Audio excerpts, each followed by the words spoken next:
Good afternoon. Good afternoon Rohan. ठीक है. Okay. मैंने कल आपके चैट की बातें बाद में पढ़ी. ठीक है. आप लोग कभी कभी मेरी रैगिंग करने के मूड में रहते हैं. मैं नहीं था. तुम्हारा फोन हैक हो गया था उस वक्त, है ना. समझ रहा हूं मैं. लोगों ने हाथ पैर बांध के जबरदस्ती टाइप करवाए थे. Okay, so let's get going. We stopped yesterday having talked till the coal market. We have a few things to finish today. Uh, let's see this. आप एक लिखना शुरू करो with coal market in India.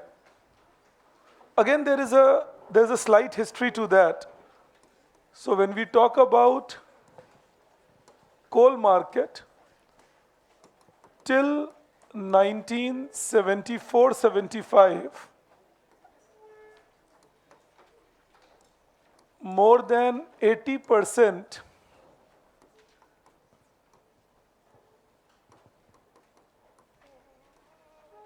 of coal mines in India were owned and controlled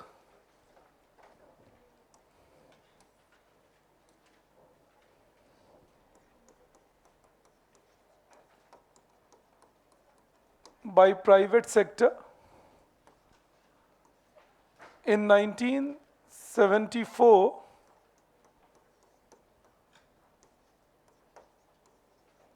government established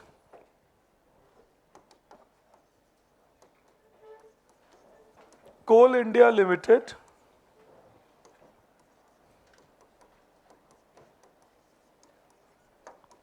and initiated nationalization of coal mines, and by 1978 nationalization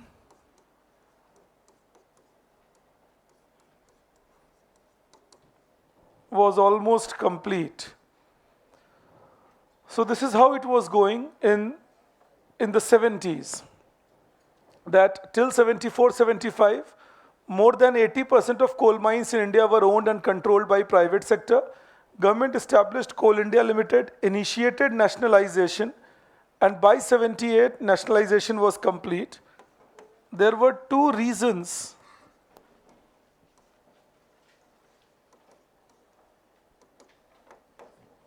for nationalization. Two reasons for nationalization. One,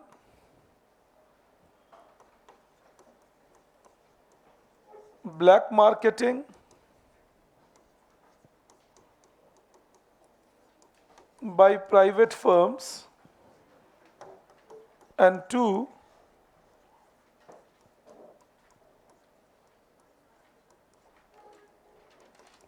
very poor conditions of workers. Good afternoon, all of you who joined me online. No, the schemes launched by particular states may not be that important. They generally don't go that side.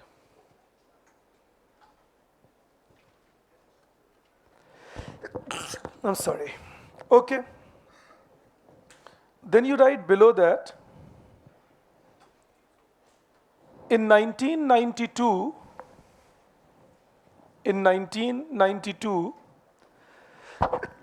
sorry, it was observed, in 1992, it was observed that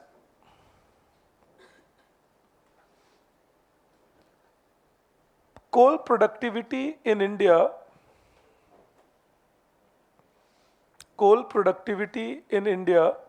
had gone down. Coal productivity in India had gone down, and there was shortage of coal. There was shortage of coal for firms for firms which regularly used it. Shortage of coal for firms which regularly used it. In the same thing you write,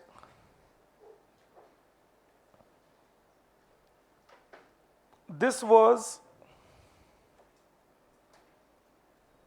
also observed in shortage of coal for important public sector firms, shortage of coal for important public sector firms like railways.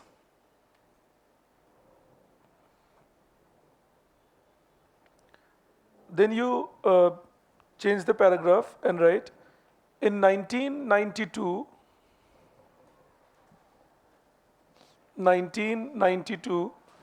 government introduced, and in a within inverted comma you write, government introduced within inverted comma captive bidding scheme, captive bidding scheme. Okay, so I'll tell you what that is. I'll make you write it also, but understand this. Captive bidding scheme was that those who used coal as a raw material, like say a power generation company or railways or steel, could then bid for coal mines. The government would auction the coal mines. Those who won the bid will be allowed to mine coal, but they could do it only for their own purposes. They were not allowed to mine coal for selling in the market. If by chance they mined surplus coal, then they had to sell it to the government. All right, that was captive bidding scheme which was introduced. So the idea was that okay, if Coal India Limited is not as efficient and if they are creating a shortage and you need more professional mining, so they said okay, let the private companies take over and let them do coal mining, but they will not be allowed to sell it in the market. They will only be allowed to mine it for themselves. Do I believe we are clear on that? Okay, you write it down then. You write under captive bidding scheme.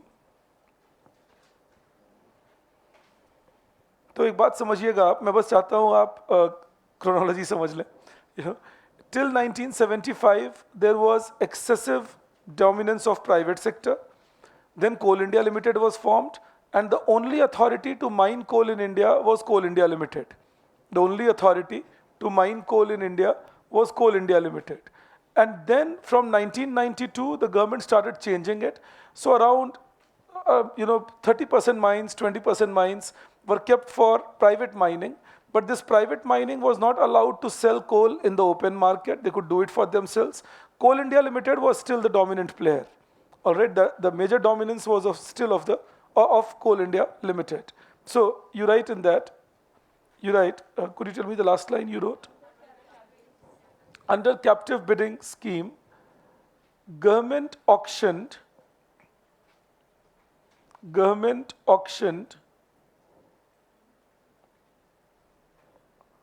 coal mines to private firms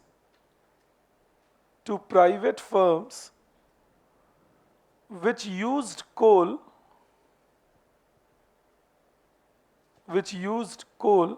as input. Used coal as input. Full stop. They were allowed to participate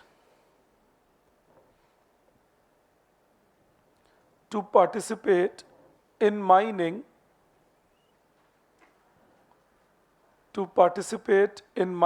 of coal, but they were not allowed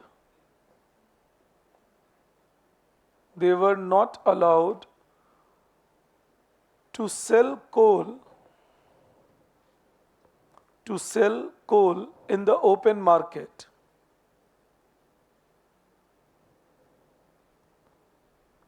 they could use it,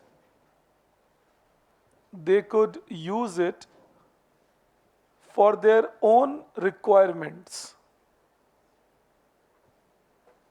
or or any surplus coal mined, any surplus coal mined by them could be sold,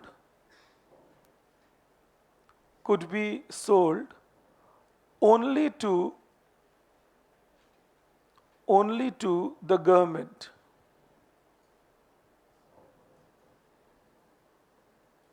This scheme continued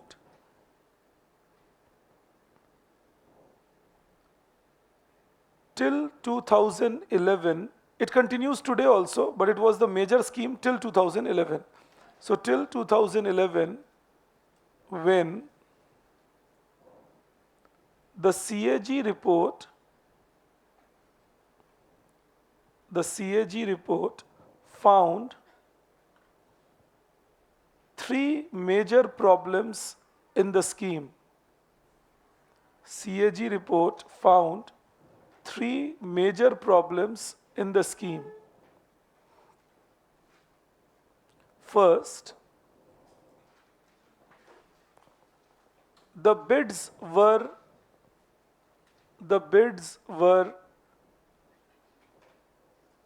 sanctioned,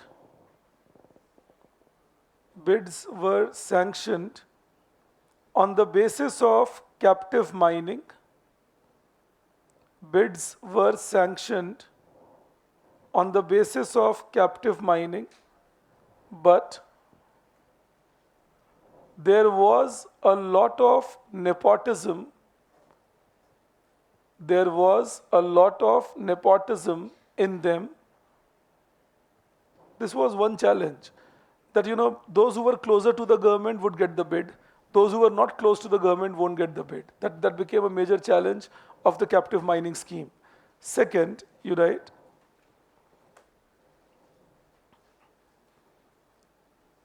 open market sale of coal, open market sale of coal was taking place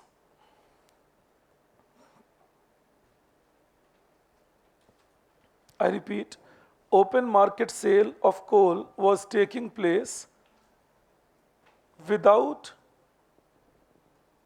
any sanction. And third, many bidders took the coal mine. Many bidders took the coal mine only to restrict the competitors from getting it. Many bidders took the coal mine only to restrict the competitors from getting it. So that was again something interesting, that Jindal Steel was found very often doing this, that they would take away a coal mine not because they wanted it, but because they thought our competitor should not get it. And that meant that the coal mine remained unused in spite of a bidding for that. So this was called coal scam. I'm sure some of you would have heard of that. So in 2011, this came out big time as a coal scam. And the CAG said that this has made the country lose 2,09,000 crore rupees. So that was a big money, and coal as a ministry was with the Prime Minister, so it became quite a personal thing that people said that the Prime Minister has not taken interest. Actually, the thing happens is, in India it is very common, you don't have to game the Prime Minister. You have to game the clerk sitting in the office to make sure things happen, and they may not be noticed for very long.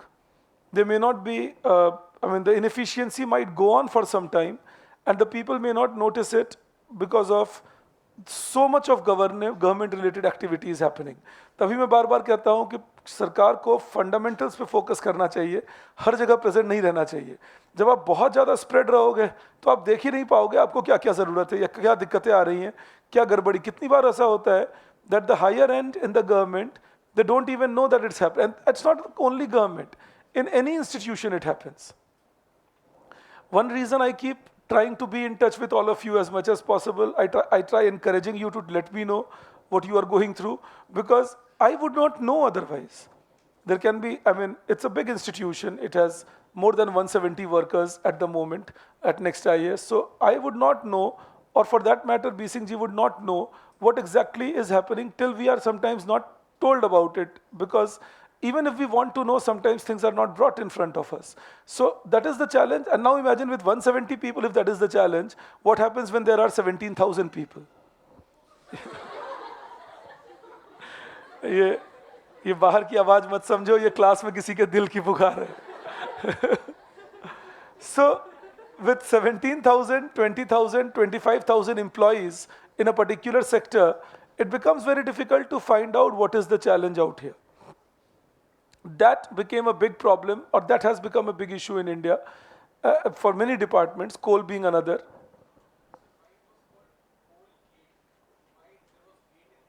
Gate is always related to anything that is a scam, or that is, gate is a negative term. It is used for any scam or anything wrongdoing.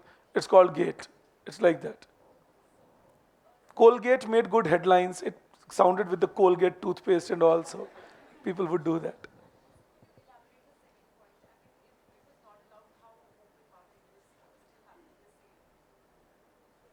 You seriously mean it? No, I'm just joking. No, I'll tell you why I said you seriously mean it. I mean, you have so many instances in India where things are not allowed, but people do it with so much impunity. I mean, there is a no parking space all over Karol Bagh, and look at the cars parked. I mean, what does the police do? And we can't believe they can't see it. So either they are bribed or they are inefficient. Both goes quite badly against them. That is how it happens. That you bribe the person concerned, or they are inefficient, they don't notice. I mean, you go to Dhanbad kind of a place and you will see corruption firsthand. I mean, अगर किसी को देखना है कि अच्छा चोरी चकारी कैसे होती है, कोई एक कोल माइन के पास चले जाए, आपको फर्स्ट हैंड दिखेगा कि चोरी चकारी कैसे होती है, कैसी बेशर्मी से लोग देश की संपत्ति बेचते हैं और फिर खुद को साहब भी बुलाते हैं। तो ये तो हमारे मतलब ये बड़ा आसान है इंडिया में करना, because the administration is weak. So wherever administration is weak, the rule is you can't sell it outside, but then I will sell it outside because somebody has to stop me from doing it. What if that somebody stopping me from doing it is either weak or is my imbecile? तो वो चीज़ हो जाती है. All right, इसलिए मैंने बोला कि तुम सोचो तो इंडिया में ये हर जगह होता है कि चीज़ें बैंड हैं, नहीं अलाउड हैं. कहने के लिए तो आप लोग घर में शादी बना लेते हैं, सड़क इनक्रोच कर लेते हैं, वो तो बैंड है, नहीं होना चाहिए. बट किसकी हिम्मत है जाकर बोलेंगे कि भाई साहब ये आप नहीं कर सकते. सो this is the real challenge. All right.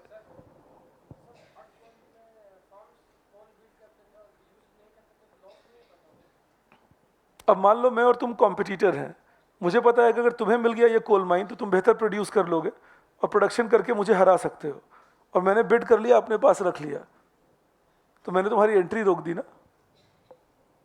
ठीक है, इसीलिए होती हैं ये सब हरकतें.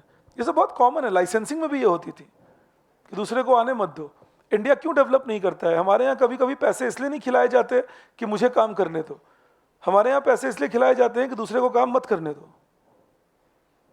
तुम्हें क्या लगता है? तुम सोच के देखो. और ये हमारी क्लास है अब तो खैर. हाँ, उससे मुझे एक बात याद आया है. It will be very great of you if all of you could fill the Google form regarding how many of you will be there day after tomorrow. It will help us actually plan the logistics and do things. So if you could do that, I'll be very happy. Even online people, those of you who are coming, if you can just fill up that form. Google form is on the, it's in the pinned section of our Telegram group. So if you could just fill it up, take a minute that, okay, you are there. So we will be able to plan the logistics better for you. All right, so that was one thing that I wanted to tell you. But वो बात क्यों दिमाग में आई मेरे, मैं तुम्हें वो बताता हूँ कि अब तुम एक बात सोच के देखो, क्योंकि आपको मैं फैमिली ही मानता हूँ तो आपसे शेयर कर सकता हूँ. एक इंस्टीट्यूशन अचानक जागते हैं और कोचिंग इंस्टीट्यूट्स को बोलते हैं कि आप एडवर्टाइजमेंट जो है वो सही तरीके से नहीं कर रहे. ठीक है, जो कोचिंग इंस्टीट्यूट साल की शुरुआत से लिख रहा है कि हमारे यहाँ कितने लोग इंटरव्यू गाइडेंस में थे, कितने लोग मेंस में थे, टेस्ट सीरीज में, कितने लोग क्लासरूम्स के बच्चे थे, उस इंस्टीट्यूट को नोटिस आता है। और एक और बड़ा इंस्टीट्यूट जो ऐसा अभी भी नहीं लिख रहा, उसे नोटिस नहीं जाता। तो इसका मतलब मुझे ऐसा शक होता है हमेशा ऐसी बातों पे कि किसी को डर लगा कि भाई ये लोग तो ज़्यादा कर रहे हैं और मेरी मार्केट ख़राब कर रहे हैं, तो मुझे क्या करना चाहिए, इनको काम करने से रोक दूं किसी तरह। तो आपको इंडिया में बिजनेस करते हुए ये भी करना पड़ता है कि आपको वो भी ध्यान रखना पड़ता है कि लोग आपको रोकने आएंगे, कि आपके ऊपर चीज़ें होंगी कि आप ये गलत कर रहे हैं। You will have to be very clear about all your things. मैं आपको बता नहीं सकता हूँ, मेरे इनकम टैक्स फाइलिंग के मेरे 22 साल पुराने पेपर भी मैंने बिल्कुल संभाल के रखे हुए हैं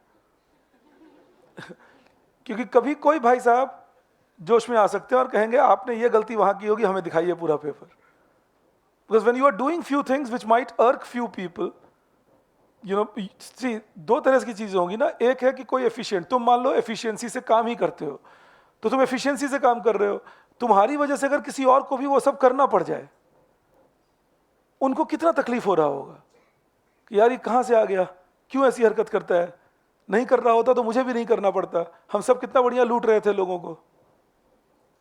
तो ये तो आप तकलीफ देंगे लोगों को, तो लोग तो आपको पलट के तकलीफ देंगे, उसके लिए तो आपको तैयार रहना पड़ेगा। तो इंडियन बिजनेस अनफॉर्चुनेटली वैसे। और फिर वही है, सरकार एक सरकार नहीं होती ना, सरकार के डिपार्टमेंट हैं, सिस्टम्स हैं, अलग अलग प्लेसेस हैं।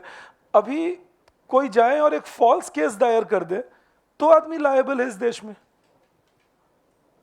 ये चैलेंज है दैट कोई फॉल्स केस दायर कर दे कहीं पर भी। आप देखेंगे गांव वगैरह में ये बहुत नॉर्मल होता है, किसी के अगेंस्ट एक केस दायर कर दिया, वो आदमी था भी नहीं वहां, ठीक है, उसका केस दायर कर दिया, अब उसको पुलिस वाले उसको ढूंढ रहे हैं। So this is what where the administration goes weak and you pay for it. तो वहां पर ये करना बड़ा आसान होता है कि ठीक है, मैं अपने मतलब की चीजें पूरी कर लूँ और कॉम्पिटिटर्स को आने ही ना दूं। हम लोग हमेशा कहते हैं ये सरकार अदानी अंबानी की सरकार है। हमें एक सवाल और पूछना चाहिए कि 1947 से लेकर 1991 तक हम एक सोशलिस्ट सरकार थे, so called, at least so called.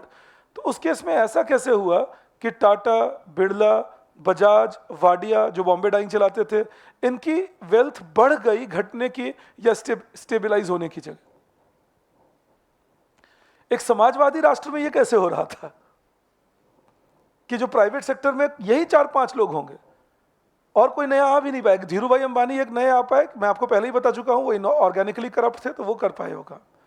But apart from Dhiru भाई अंबानी नया कोई आ नहीं पाया उस पूरे सिस्टम में। There was no home grown billionaire in India except these 5-6 people. तो ऐसा कैसे हुआ कि जो आज़ादी के पहले से देश में अमीर थे, हम समाजवादी बन गए तो भी वही लोग अमीर रहे, उनकी ग्रोथ होती रही। तुम आज भी देखो, एयरप्लेन से लेकर टेलीफोन से लेकर हर जगह यही कंपनीज रहती हैं। तो क्या ये सरकार अदानी अंबानी की सरकार है, या भारत में सरकारें पूंजीपतियों की ही बनती रहीं समाजवाद के नाम पर? तो ये हमें सवाल वो उठाने चाहिए जो हमारे सामने दिखते हैं, that it's in front of us, that is how it is happening, that markets are gamed and people try challenging, breaking the challengers. People will have friendship with the people in government. See, you can have a well running economy only when your institutions are well in place. तो institutions को बचा के रखना बहुत ज़रूरी है। अभी आप देखिए ट्रंप ने क्या किया, जब वो प्रेसिडेंट थे उनकी किस्मत अच्छी हो गई। अमेरिका में रूल है कि सुप्रीम कोर्ट के जो जज बनेंगे वो तब तक जज रहेंगे जब तक वो डेथ ना हो जाए उनकी, till then the fellow is जज। ट्रंप ने क्या किया, the supreme court will have 10 जजेस, तो 6-4 था in favour of the liberals, तो खूब सारी लिबरल जजमेंट्स आती थी। ट्रंप की किस्मत ऐसी रही, अब ये किस्मत की बात है कि 2 जजेस की डेथ हो गई उनके वक्त में, और उन्होंने दोनों की जगह पे कंजर्वेटिव्स को नॉमिनेट कर दिया। सडनली सुप्रीम कोर्ट में 6-4 कंजर्वेटिव्स के फेवर में चली गई बात। पहला जजमेंट क्या देते हैं, अबॉर्शन बिल रिमूव्ड, कि अबॉर्शन आपको अलाउड नहीं है। अब सोचिए विमेन की बॉडी में बच्चा, कोर्ट डिसाइड कर रही है अबॉर्शन आपको अलाउड नहीं है क्योंकि कैथोलिक प्रिंसिपल्स ही अलाउ नहीं करते। तो इंस्टीट्यूशंस भी उतने ही प्रोटेक्टेड रहेंगे जितने दिन तक आप सही तरीके से उनको, आप कितना मर्जी बढ़िया कानून बना लीजिए, अगर कोई तोड़ने के मूड में आ गया तो कुछ ना कुछ लूपहोल तो निकालेगा ही उसमें। हाँ, बढ़िया कानून क्या करते हैं, टूटने में टाइम लगते हैं। इंडिया में तो वो भी लग्जरी नहीं है हमारे पास, हमारे कानून ऑलरेडी हिपोक्रेटिकल है। तो ये हमारे बेसिक चैलेंजेस हैं सोशल सिस्टम के, अगर देखो तो।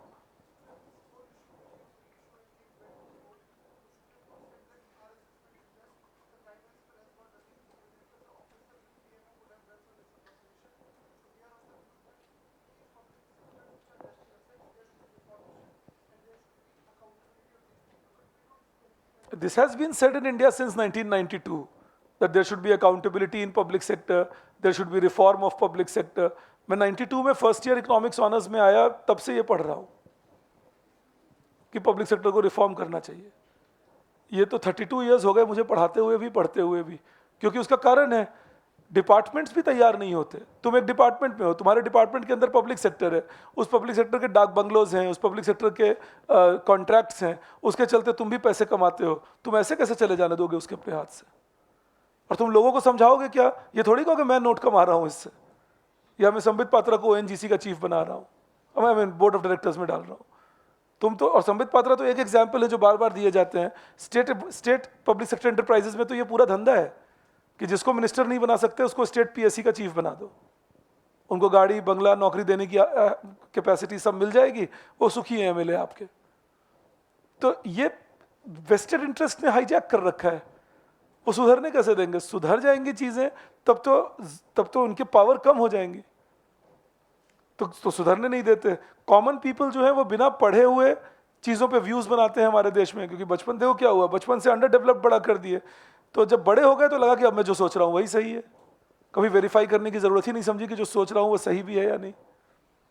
रही सही कसर कुछ आइडियोलॉजिकल लोग पूरा कर देते हैं आपको एग्जैक्टली वही इंफॉर्मेशन देके जो आपको चाहिए, तो इसीलिए इनएफिशिएंसी चलती है।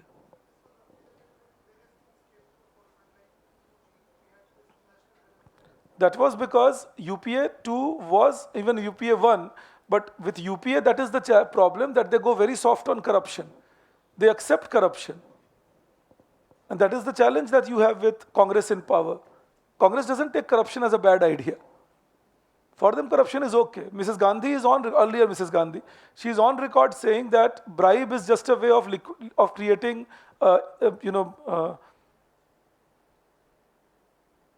there's some term she had used here, lubricant for economic engine to move.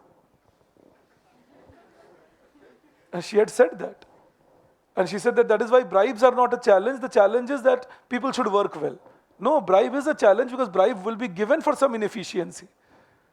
जैसे ही कोई आपको ब्राइब कर रहे हैं तो किसी एफिशिएंसी के लिए थोड़ी करेंगे, इनएफिशिएंसी के लिए ही तो ब्राइब करेंगे। तो ये उनकी एक्सेप्टेंस पार्ट है, वो मानते हैं कि हाँ ब्राइब इज गिवन, क्योंकि हमारी सोसाइटी भी मानती है ब्राइब्स आर ओके। लेने वाले को कहाँ कोई कहते हैं कि तुम चोर हो भाई, डकैत हो, तुमसे नहीं बात करेंगे, तुम्हारे घर में अपने बच्चे को नहीं शादी करवाएंगे, तो नहीं, उल्टा ढूंढते हैं कि ऐसे कौन डकैत है। और बोलते अच्छा तुम ज्यादा बड़े डकैत हो तो तुम्हारे यहाँ ज्यादा अच्छे से शादी करवा देते हैं। तो जब तक समाज एक्सेप्ट करेगा और पॉलिटिकल क्लास एक्सेप्ट करेगा, then how do you change that whole thing or the chain of events of corruption? But yes, how do you change that? You change that by again using those people, because not everybody is in favor. So giving power to those people who are in favor and who can make sure that rules can be made in order to curb the corrupt activities. ऐसा थोड़ी है कि government में सब लोग corrupt हैं या private में सब लोग करप्ट हैं। तो लोग ऐसे हैं जो करप्ट नहीं है, जो चाहते हैं करप्शन जाए, तो वो उनको अगर आप एम्पावर करते जाएं और रूल्स को सिंप्लीफाई करते जाएं, रूल्स जितने ज़्यादा कॉन्वोल्यूटेड होते हैं उतने ज़्यादा करप्शन आती है। Simplified rules have no chance of being reinterpreted. Yes yes,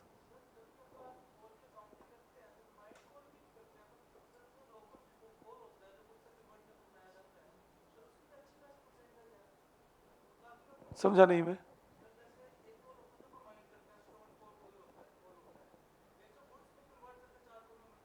नहीं, वो एक अलग चीज़ है। यहाँ हम लोग माइंड कोल की बात कर रहे हैं जो इलेक्ट्रिफिकेशन वगैरह में यूज होता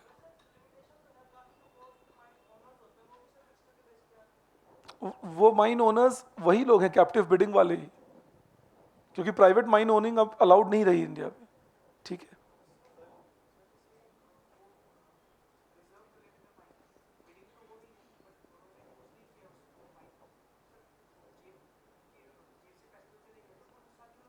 वही तो समझा रहा था कि क्यों नुकसान होगा अगर मेरे 100 रुपए जेब से जा रहे हैं और मैं 400 रुपए का बिजनेस बचा पा रहा हूं कॉम्पिटिटर को नहीं आने देकर। ठीक है,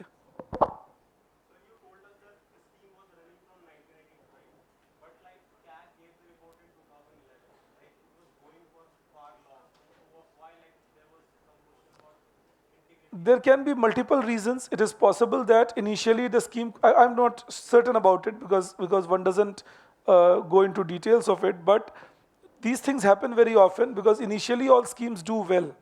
It's only gradually that people start manipulating the scheme and there is malafide intention. So it's very much possible that over 4 or 5 years, these things, 6 years, these things would have become rampant, and the CAG would have found this problem and might have reported it.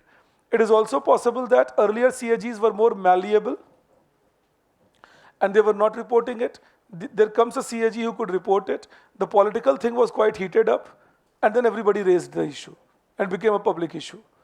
Another issue can be that by 2005, 6, 7, India started becoming a multiple news channel country. And social media started becoming gradually dominant, like Twitter in 2009 और Facebook from 2009. उसके पहले ये India में नहीं थे.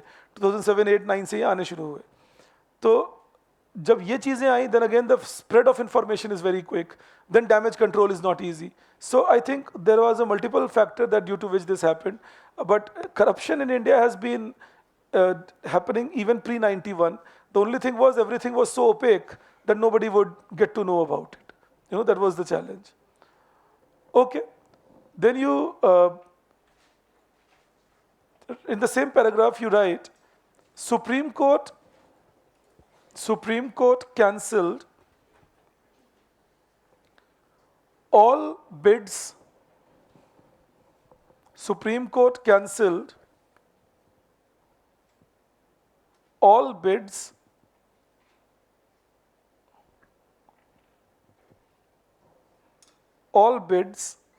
under captive bidding scheme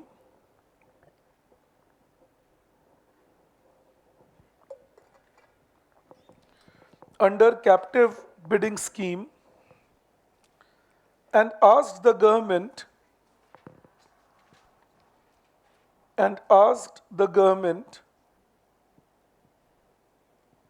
to bring fresh rules for bidding.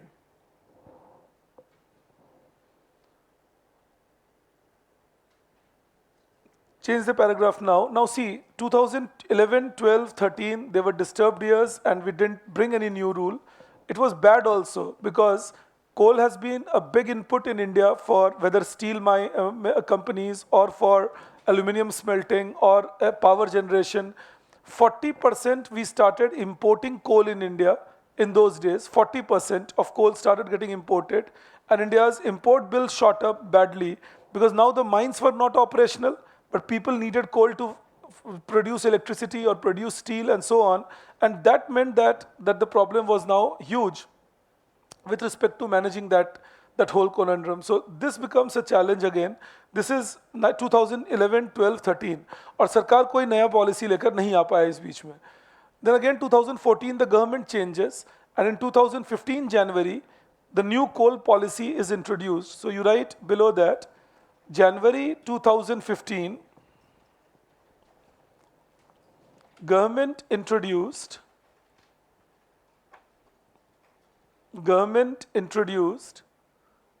new coal policy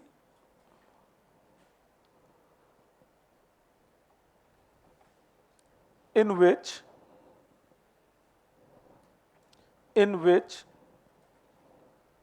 it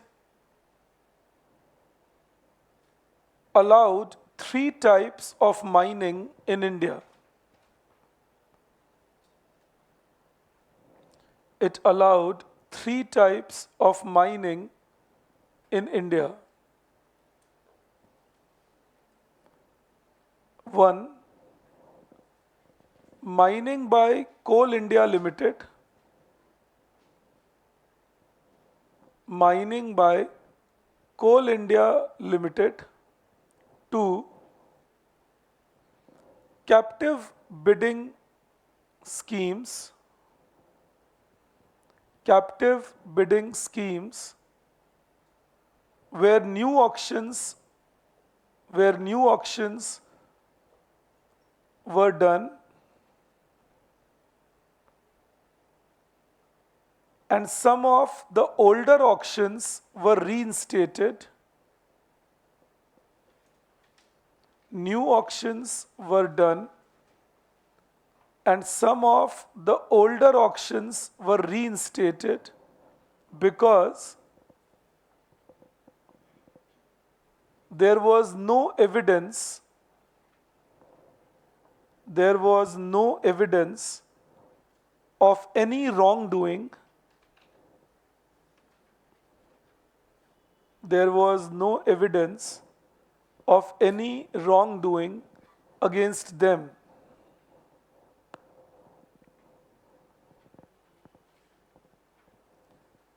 Full stop.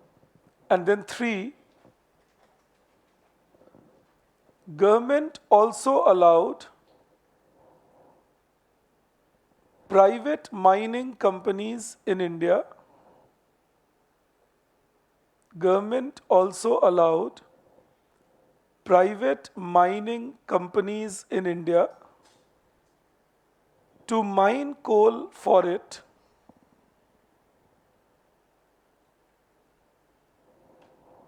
through reverse bidding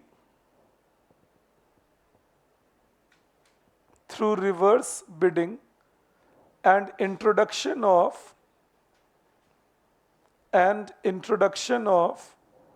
electronic bidding through reverse bidding and introduction of electronic bidding. Now, this reverse bidding and electronic bidding, electronic bidding, the idea is simple.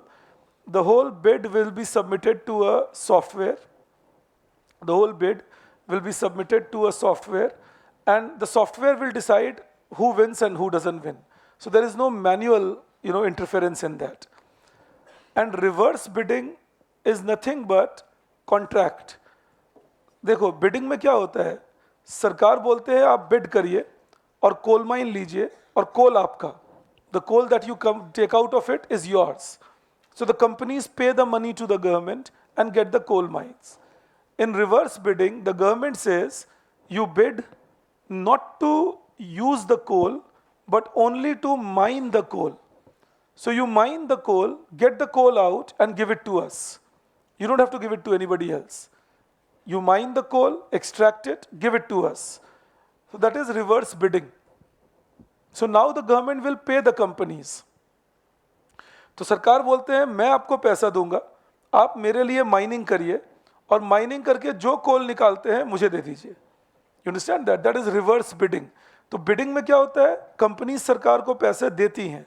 In bidding, the companies will pay the money to the government. In reverse bidding, the government pays the money to the companies. So obviously what will happen? The one who takes lesser money will be selected in reverse bidding. जो कम पैसे मांगेंगे उन्हें select कर लिया जाएगा. तो ये reverse bidding technique introduce की गई कि ठीक है सर, कोल इंडिया माइनिंग करेंगे का कैप्टिव बिडिंग होगी, साथ में for extra coal production allow reverse bidding, and companies will be chosen through e-auctioning, electronic auctioning. So electronic auctioning will mean transparency, and reverse bidding will mean that coal will not be the property of the company mining it. So government still controls the coal market. That government will be the only party selling in the coal market. Nobody else will be allowed in that. Do I believe we are clear on that?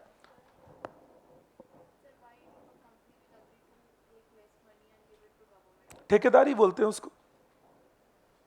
तुम्हें घर बनाना होता है तो तुम क्या बोलते हो, मेरी ज़मीन है, तुम घर बनाओ और तुम कितने पैसे लोगे इसका बताओ मुझे. तो बोलते हैं मैं 50 लाख रुपया लूंगा, आपका पूरा 4 मंजिल का घर बना दूंगा. तुम बोलते हो ठीक है. कोई दूसरा ठेकेदार आते हैं, बोलते हैं इसी क्वालिटी का घर मैं बना दूंगा 40 लाख रुपए का.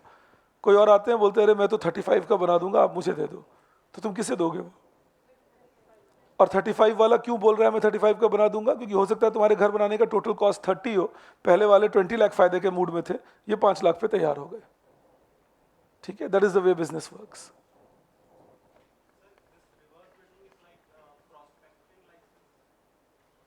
Kind of, but not exactly same.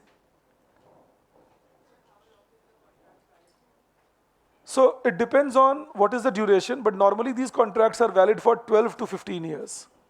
12 to 15 years. Yes, yes.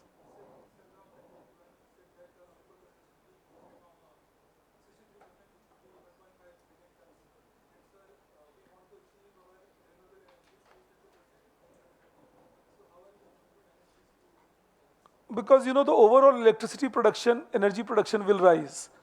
So today, if I am producing 490 megawatt of electricity, and I am producing like 45,000 by coal, so it's 47% coal. My plan is to reduce it to 30%. So if I produce 1 million megawatt of energy in 2030, then I will still be using coal production at 300,000 megawatt. So that will mean it rises by 50,000 megawatt rather than falling. So you will see that there will be more coal demand that will happen. Okay. Then you write, below that, you write in 2017,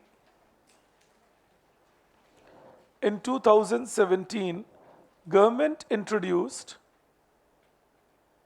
in 2017, government introduced Shakti scheme, SHAKTI, Shakti scheme, in which it allowed professional coal mining companies,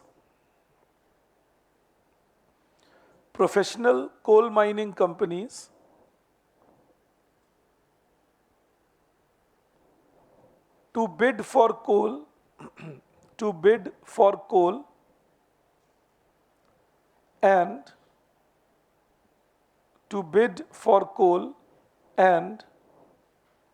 make it bid for coal mines, I'm sorry, bid for coal mines, and they were also allowed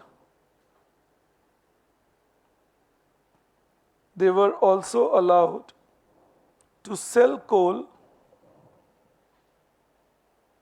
in the market through the channels of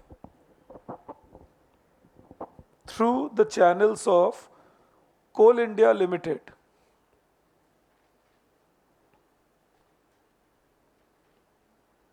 All right, so that's another thing that was done. अभी तक ये चौथा तरीका निकाला गया. There were 3 ways of mining. This was the 4th. That now private miners can bid for coal mine. They get the coal mine, and they don't have to use it for their own purposes. They don't have to give it to the government. They could use it to sell in the open market. But the only thing was they had to channelize it through the dealership of Coal India Limited. कि जो कोल India limited का dealership है वही बेचेगा, लेकिन ये लोग अलग से आकर बोल सकते हैं कि आप मेरा कोल भी बेचिए उनको. All right, so that is where the coal trading was made legal in India by even private sector. Before that, it was not allowed. And then you write, in 2021,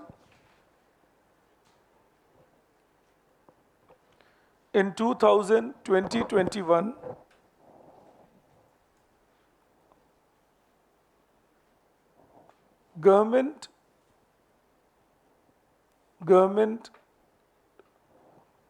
allowed FDI, make it 100% FDI. Government allowed 100% FDI in coal mines. Government allowed 100% FDI in coal mines so that foreign firms could also mine coal. Foreign firms could also mine coal and sell it in Indian market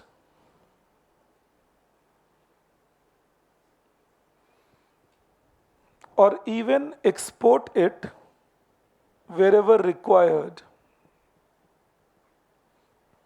Even export it wherever required. So this was under Atmanirbhar Bharat announcements that government said you can mine coal in India, you export coal from India, we don't stop you from doing that, and you can earn your money by mining this coal. Of course, we all know that gradually coal is becoming less favored as an input or a source of energy. But India, with 4th largest reserves of coal in the world, is trying to extract as much as possible and use them for the purposes of energy production. In fact उसी में कुछ चीज़ें सरकार ने शुरू की हैं, जैसे गैसिफिकेशन ऑफ कोल और green washing of coal. So the idea is to reduce the carbon content and reduce the emission of coal and then use it. All right, that is gasification कि Coles का gas में convert करें तो उसके carbon content कम हो जाता है और एक ग्रीन वॉशिंग ऑफ कोल कहते हैं उसे या ग्रीनिंग ऑफ कोल कहते हैं where what they are doing is they are capturing the carbon that comes out and don't let it go to the atmosphere during the process of burning coal. So these are different techniques which are being used to assure that coal mining can be made more environment friendly. But of course, coal is one of the most or one of the dirtiest fossil fuel, so it won't be that much in use. So the future for India would always lie in the renewables. That is where the future has to lie, in renewables. In fact, non-fossil fuel में अभी सरकार ने 2 दिन पहले एक important announcement किया है that they will be increasing the nuclear energy generation capacity of India to 20,000 megawatt by 2030. They say that we are around 7,500 megawatt at the moment. 7,200 megawatt is where we are in nuclear energy. और पिछले कुछ 7-8-10 सालों से हमने कोई extension नहीं किया उसमें. But now the government says that the target is to increase nuclear energy capacity and make it reach 20,000 megawatt by 2030. So the non-fossil fuel share can become 50% in total energy generation capacity of India. All right, that is also a thing that is now going the rounds. So nuclear energy has become less fashionable after the accidents that we saw, starting with Chernobyl in Russia, and that was a big disaster. But the major disaster was Fukushima. So when Fukushima happened, then people got worried that if there is a nuclear radiation, it's a question of life. So वहाँ से बहुत सारे countries nuclear energy से थोड़ा सा दूर जाने लगे.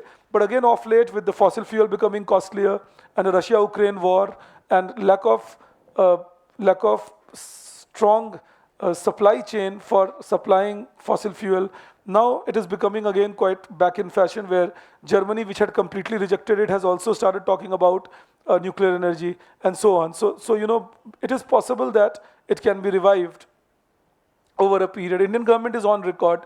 They have said that they will increase the nuclear energy capacity of India to 20,000 megawatt by 2030. So that is a thing that they have already talked about. Okay. Now you give a heading, you write solar energy development in India. ये government route से है. हाँ. Solar energy development in India.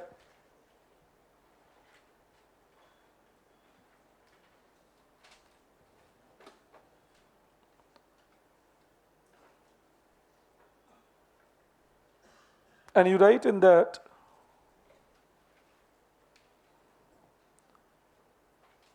it is estimated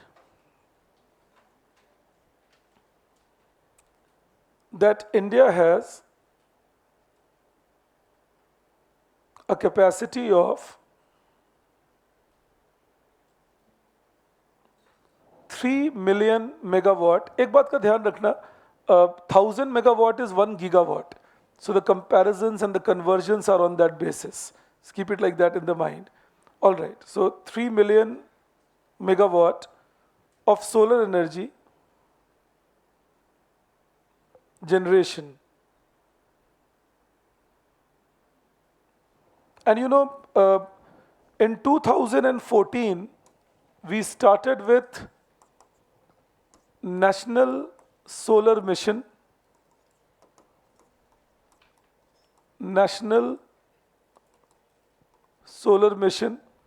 In 2014, the total generation capacity of solar energy was around 2,500 megawatt. 2014, the total generation capacity of solar energy was 2,500 megawatt. And the government started this National Solar Mission, and they targeted 100,000 megawatt by 2022. Now revised to 2025. The government said because of COVID pandemic, we could not produce solar energy or generate solar energy capacity much. So now it is 2025. And they said that 60,000 megawatt out of this will come from solar plants, and 40,000 megawatt will come from rooftop harvesting. But this is what has not picked up in India. We still don't see rooftop harvesting going ahead. If we go till December 2023, it says that we have now reached approximately 67,000. No, I'm sorry. This is for the data I saw yesterday. 20th February 2024. I saw this yesterday night, nothing else. So 20th February 2024. Now they have reached around 69,000 megawatt of solar energy, and as I told you, by the end of this year we are expected to touch 71,000 megawatt of solar energy qualification. So 69,000 megawatt, but then again a majority of it is through solar plants rather than rooftop. So that is the challenge we are facing, that solar energy is being produced, but again 50,000 megawatt out of this, almost 49,800 megawatt, is through solar plants, and only 19,000 is through rooftop harvesting. So that is the challenge that we have when it comes to solar energy production, that rooftop harvesting has not picked up as much as the solar plant development. But having said that, it is still a big jump that from 2,500 megawatt, we come to 69,000 megawatt in a span of say 9 years or 10 years. So that's where solar energy we have become quite bullish about. And we go into the reasons why we are going in it. Again, from prelims point of view, keep it in mind, Rajasthan is the largest solar energy producing state in India. Karnataka at number 2, Gujarat at number 3. You know, Rajasthan, Karnataka and Gujarat. Gujarat has just pipped Tamil Nadu as number 3 state in India in production of solar energy. ये January 2024 में हुआ that Gujarat has gone ahead of Tamil Nadu now in solar energy generation capacity. So Rajasthan followed by Karnataka followed by Gujarat. All right. 4th is Tamil Nadu, 5th is Maharashtra, of course, but the top 3 is what you should keep in mind generally. Okay. Then I will update you with this even on 31st March, because there are year-end data that we get on many things. So with year-end data, maybe we will see something newer, because बहुत जगह पे है जहाँ लोग बहुत close हैं, like Gujarat and Tamil Nadu are very close to each other at the moment in total solar energy generation capacity. Similarly, wind energy में 1 or 2 तो काफी आगे हैं, Gujarat and Tamil Nadu, but again 3, 4, 5, they come very close to each other. You know, Rajasthan, Maharashtra, they are very close to each other, you know, when it comes to wind energy. So we'll discuss that, but that is the key here. All right, so you write, और एक बात और भी सरकार ने कहा है, that by 2030, 50% of total energy generation in India will be non-fossil fuel, and also more than 40%, we are already almost touching 40%, more than 40% will be renewable among that. In fact, government is talking 50% renewable, but there are two voices, one which says 50% renewable, another which says 50% non-fossil fuel. So we will have to see what exactly is working. मैंने दोनों बातें सुनी सरकार से, एक set of people है जो कह रहे हैं 50% renewable energy, एक कह रहे हैं 50% fossil fuel. और जब मैं बोलता हूँ renewable, then hydroelectricity becomes a part of it. All right, small and big, both hydroelectric units will become a part of renewable energy source also. Okay, then you write next. You write benefits of solar energy, benefits of solar energy generation.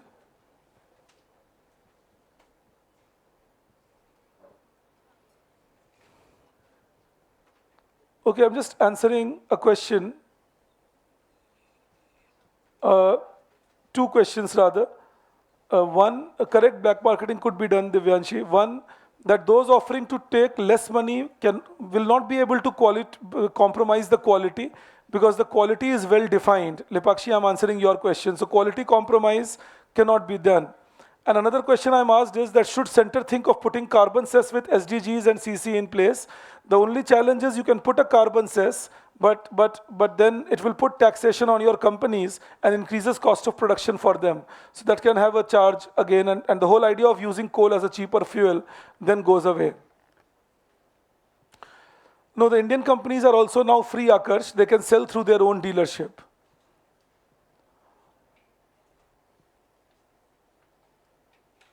The commercial benefit is good enough, Karan, because this is the energy for future. Always keep in mind that when we talk about solar energy or wind energy, they may look costly today. They are relatively. They may look less trustworthy today. But when you invest in the future, these are the future energy sources, then you start making better energy for yourself. All right, that is the idea. Like when we talk about, say, hydrogen as a source of energy, and if it can be green hydrogen, only then it works. Otherwise, hydrogen again will become, if we are producing hydrogen using the fossil fuel, then again it's not green in nature. So unless we don't work on renewables, things don't work out the way we would like them to. So renewable is the key. I repeat again. You write the first point in that large potential in India.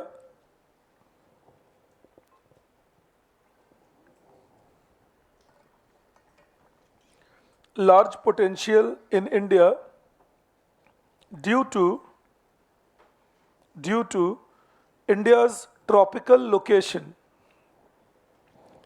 Large potential in India due to India's tropical location. Mind you, tropical location has not only the advantage of 300 days of sunshine, tropical location also has the advantage of more vertical rays of sun than horizontal. So then more solar energy can be tapped. All right, so these are the two advantages of tropical location. The 300 days plus of sunshine, plus more verticality in the rays of the sun rather than the horizontal rays, so more solar energy can be tapped. Then you write second, improvement in technology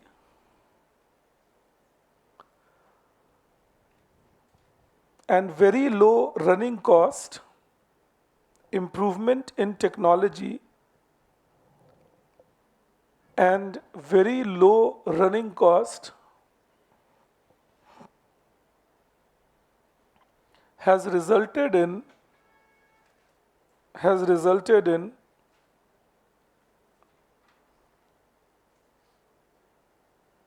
reducing cost of production for solar energy.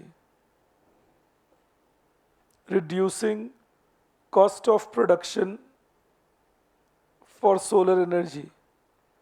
In fact, if we look at the auctioning market, the spot market for trading in solar energy or energy, we see that solar energy generators are quoting price anything between 2 rupees 50 paise to 2 rupees 70 paise per kilowatt hour. That is the trading price of solar energy. Sometimes even below 2 rupees 50 paise. So, but the average is that anything between 2 rupees 50 paise to 2 rupees 70 paise in the market when they're trading for it. Now the thermal energy price is anything between 1 rupees 95 to 2 rupees 15. So solar energy is almost matching the price of thermal energy. Thermal energy की जो price है वो कुछ 1 rupee 95 पैसे से 2 rupees 15 पैसे के बीच में होती है.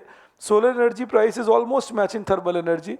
There are reasons for it. A, the battery storage capacity development has taken a lot of strides in the recent past. Technology has improved. Photovoltaic cells and all can now be produced at a cheaper rate. Solar panels have become cheaper with a lot of cheap imports coming from China. And the running cost is free. Because what is the running cost of tapping solar energy? Sun rays, and they are free till now. So in that case, it implies that the running cost of solar energy is free. And once you have installed the plant, you don't have to spend anything to run it. Installation costs are high, no doubt about it. But the running cost becomes very cheap, and that is what is the pulling factor. Third, you write,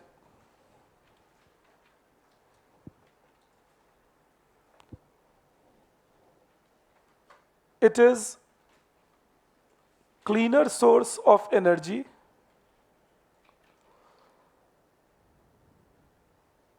and reduces dependence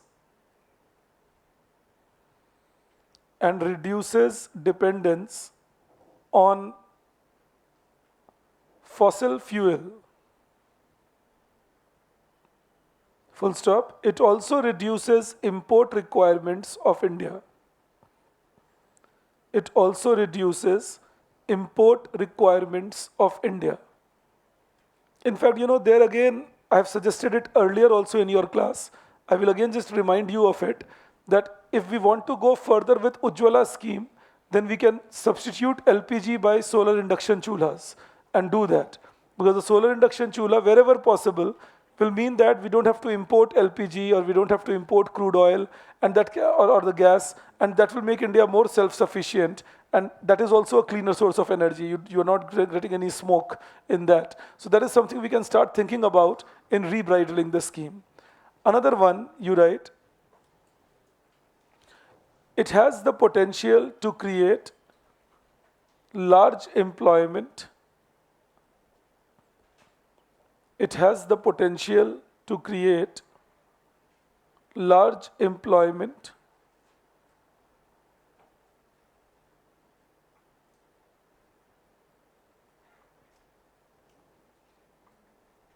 through establishment of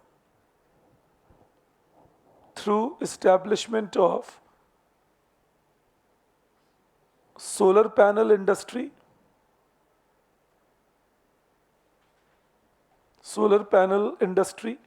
comma, solar power generation firms,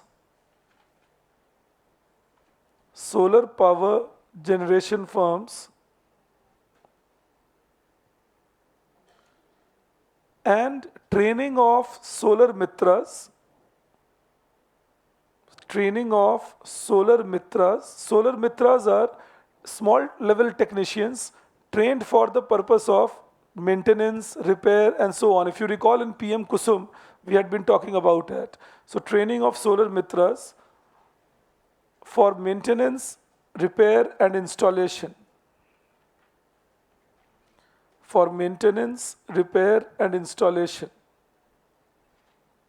And then you write one more.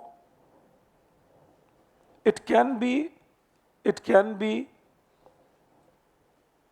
a good source of energy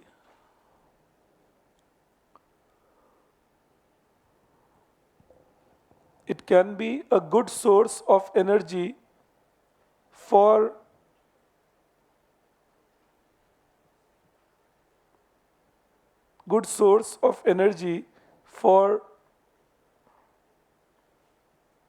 those regions which are not connected to the thermal grid.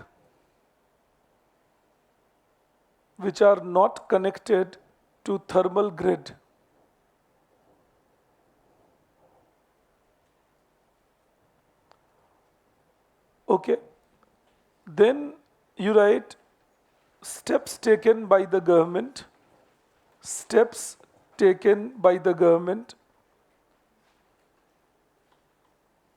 to promote solar energy.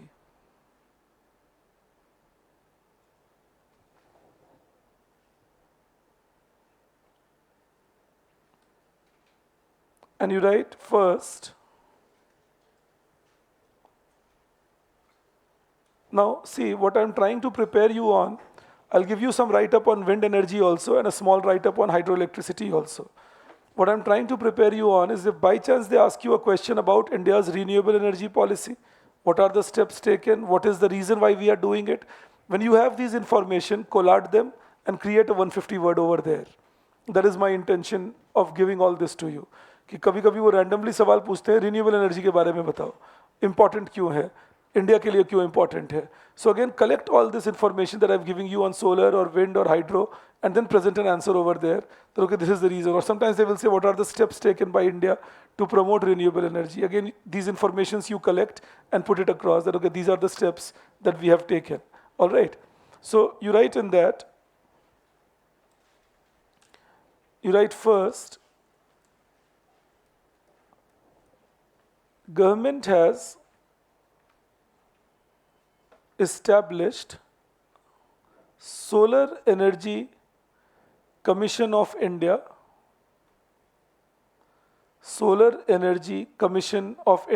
SECI,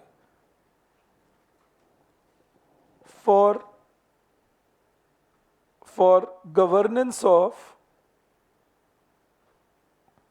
all trade, for governance of all trade and auctioning, all trade and auctioning of solar energy.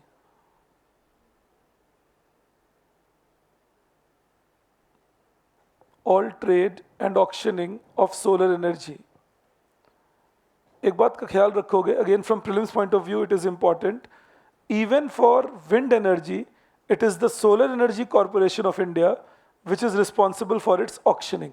So if they give you a statement that all auctioning of wind energy is done by or supervised by Solar Energy Corporation of India, that statement is a true statement. Alright, so even for wind energy, the auctioning is done by Solar Energy Corporation of India. Then you write second, government has provided a tax rebate. Government has provided a tax rebate of up to 30%, of up to 30% for all those institutions, for all those institutions which declare themselves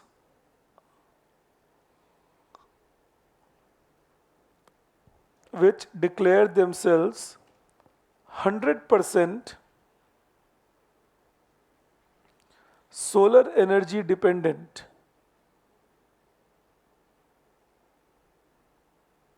100% solar energy dependent. So that is again a thing. Now remember one thing, when you declare yourself 100% solar energy dependent, it doesn't mean that you are using only solar energy. It means that if you are using, say, 10 megawatt of thermal energy, then you have established a capacity of 10 megawatt of solar energy. You understand that? कि ज़रूरी नहीं आप वो 10 megawatt solar energy use कर रहे हो, पर अगर आपने अपने यहाँ 10 मेगावाट की सोलर एनर्जी कैपेसिटी इस्टेब्लिश कर ली है, and then your usage of thermal energy was also the same, then it can be said that you have achieved a point where you are 100% solar energy dependent. All right, and then the government says that you will get 30% tax rebate on that. अब इसी में कुछ लोगों ने क्या किया है, install कर लिए अपने यहाँ capacity, they take the benefit from the government, but they are not making efforts to use that capacity.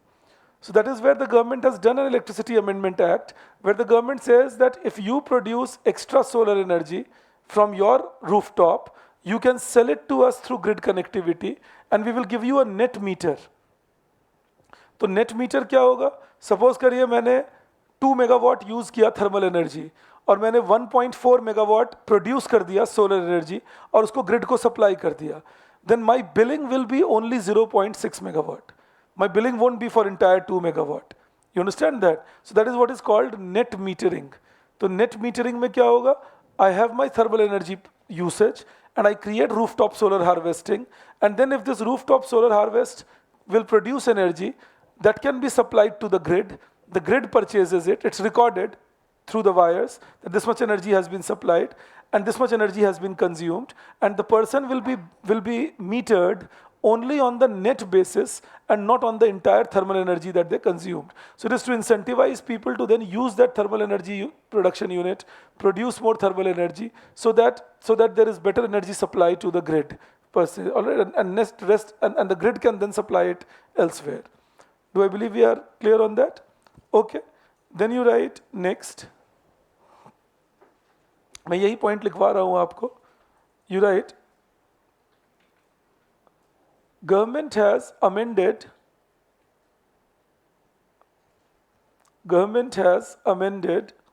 Central Electricity Regulatory Act.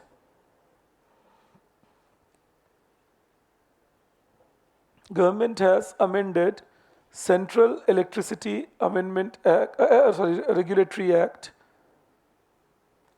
and has made it possible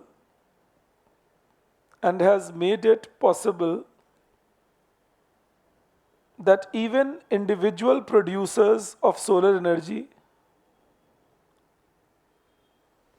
even individual producers of solar energy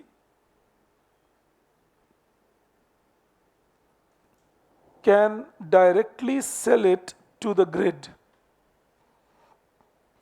Even individual producers of solar energy can directly sell it to the grid. इसी को बोला जाता है open access round. All right, open accessibility.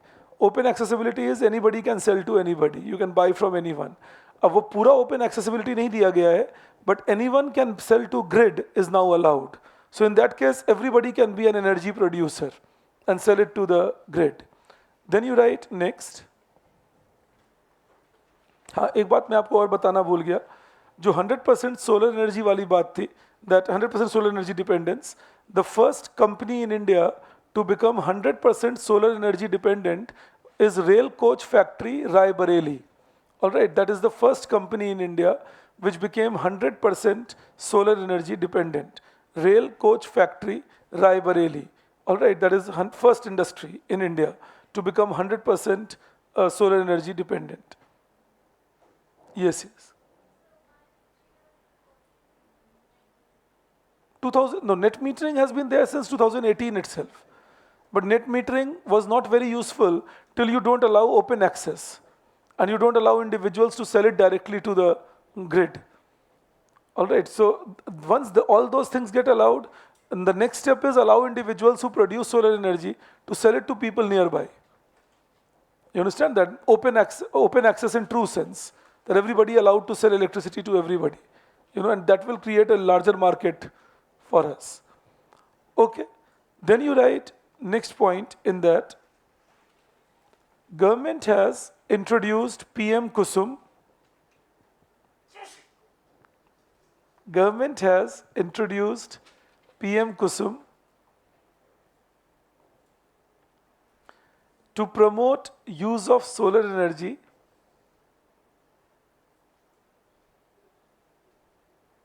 don't go by my smile, I am very naughty inside here. To promote use of solar energy in agriculture. Again, we have already covered PM Kusum, so I'm not going in that direction, but you can use that when you are writing an answer. Then you write next.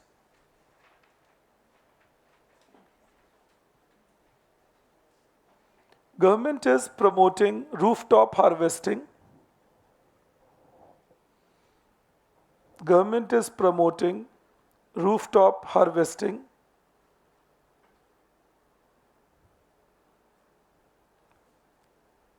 through incentives declared in the budget.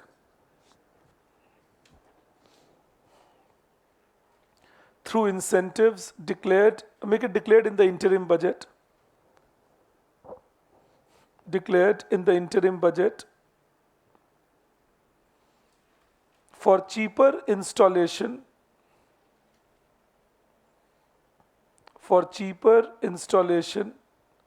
and free maintenance and repair.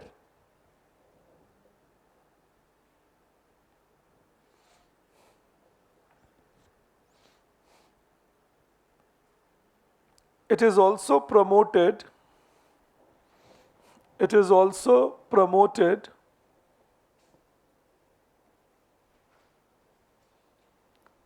through PM Suryodaya scheme,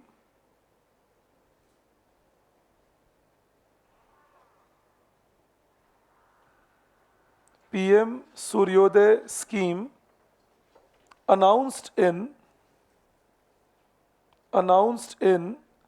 January 2024,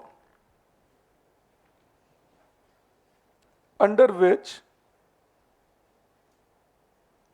1 crore households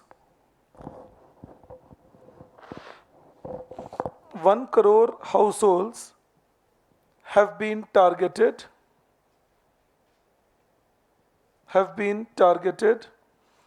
for development of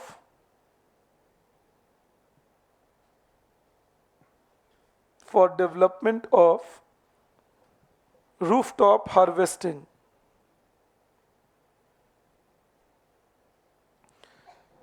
It will target lower income and middle income individuals after a full stop.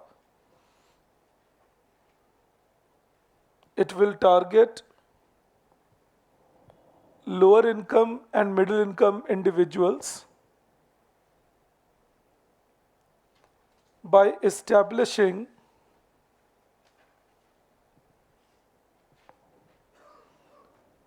rooftop solar panels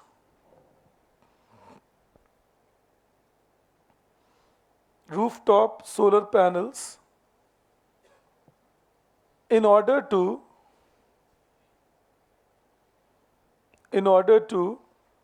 reduce the burden of electricity bill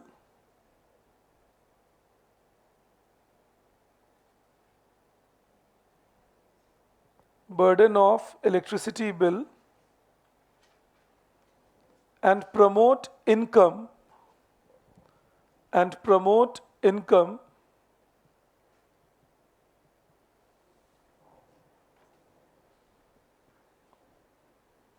generation with it.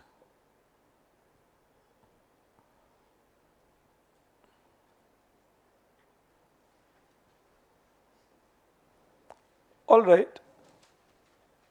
Then again on PM Suryodaya, they say that you can register online. We don't have much details there. The details will emerge gradually, maybe with the full budget or the full year budget that we would observe. But the general idea is to promote rooftop harvesting by subsidizing installation and then allowing people to sell it to the market. That is the basic idea, that you subsidize the installation, allow people to sell solar energy to the market. And then you write one more. India is a founding member. India is a founding member of International Solar Alliance. India is a founding member of International Solar Alliance,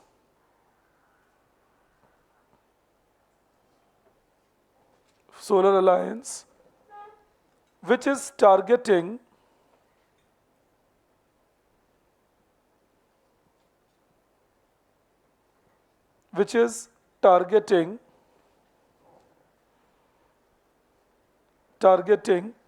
solar energy expansion by scaling up its use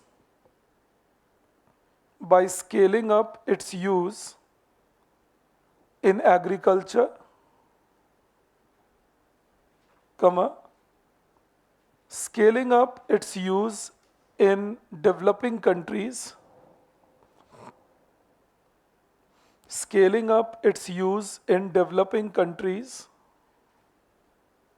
and promoting R&D in solar energy.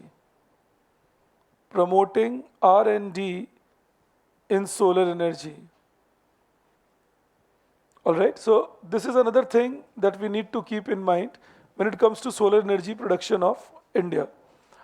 एक बात और आप लिख लो, फिर मैं बता देता हूँ. एक बात का ख्याल रखोगे वैसे, International Solar Alliance again can be a prelims question because it is the first treaty-based organization which is headquartered in India. All right, that is International Solar Alliance. The headquarters is in Gurugram, and it is the first treaty-based organization headquartered in India. All right, पहली बार ऐसा हुआ कि कोई संस्था बनी treaty sign करके अंतर्राष्ट्रीय समझौते से, और उसके बाद उसका जो मुख्यालय है वो भारत में हो. All right, the first time a treaty-based organization headquartered in India. All right, that is the point to keep in mind. Then one more you write, government has established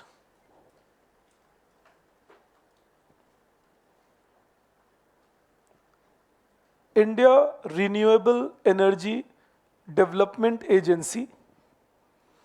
Government has established India Renewable Energy Development Agency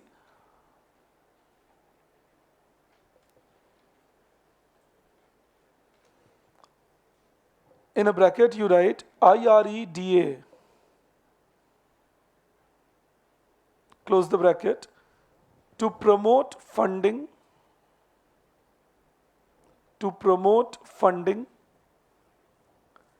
and to promote funding and development of new projects in renewable energy.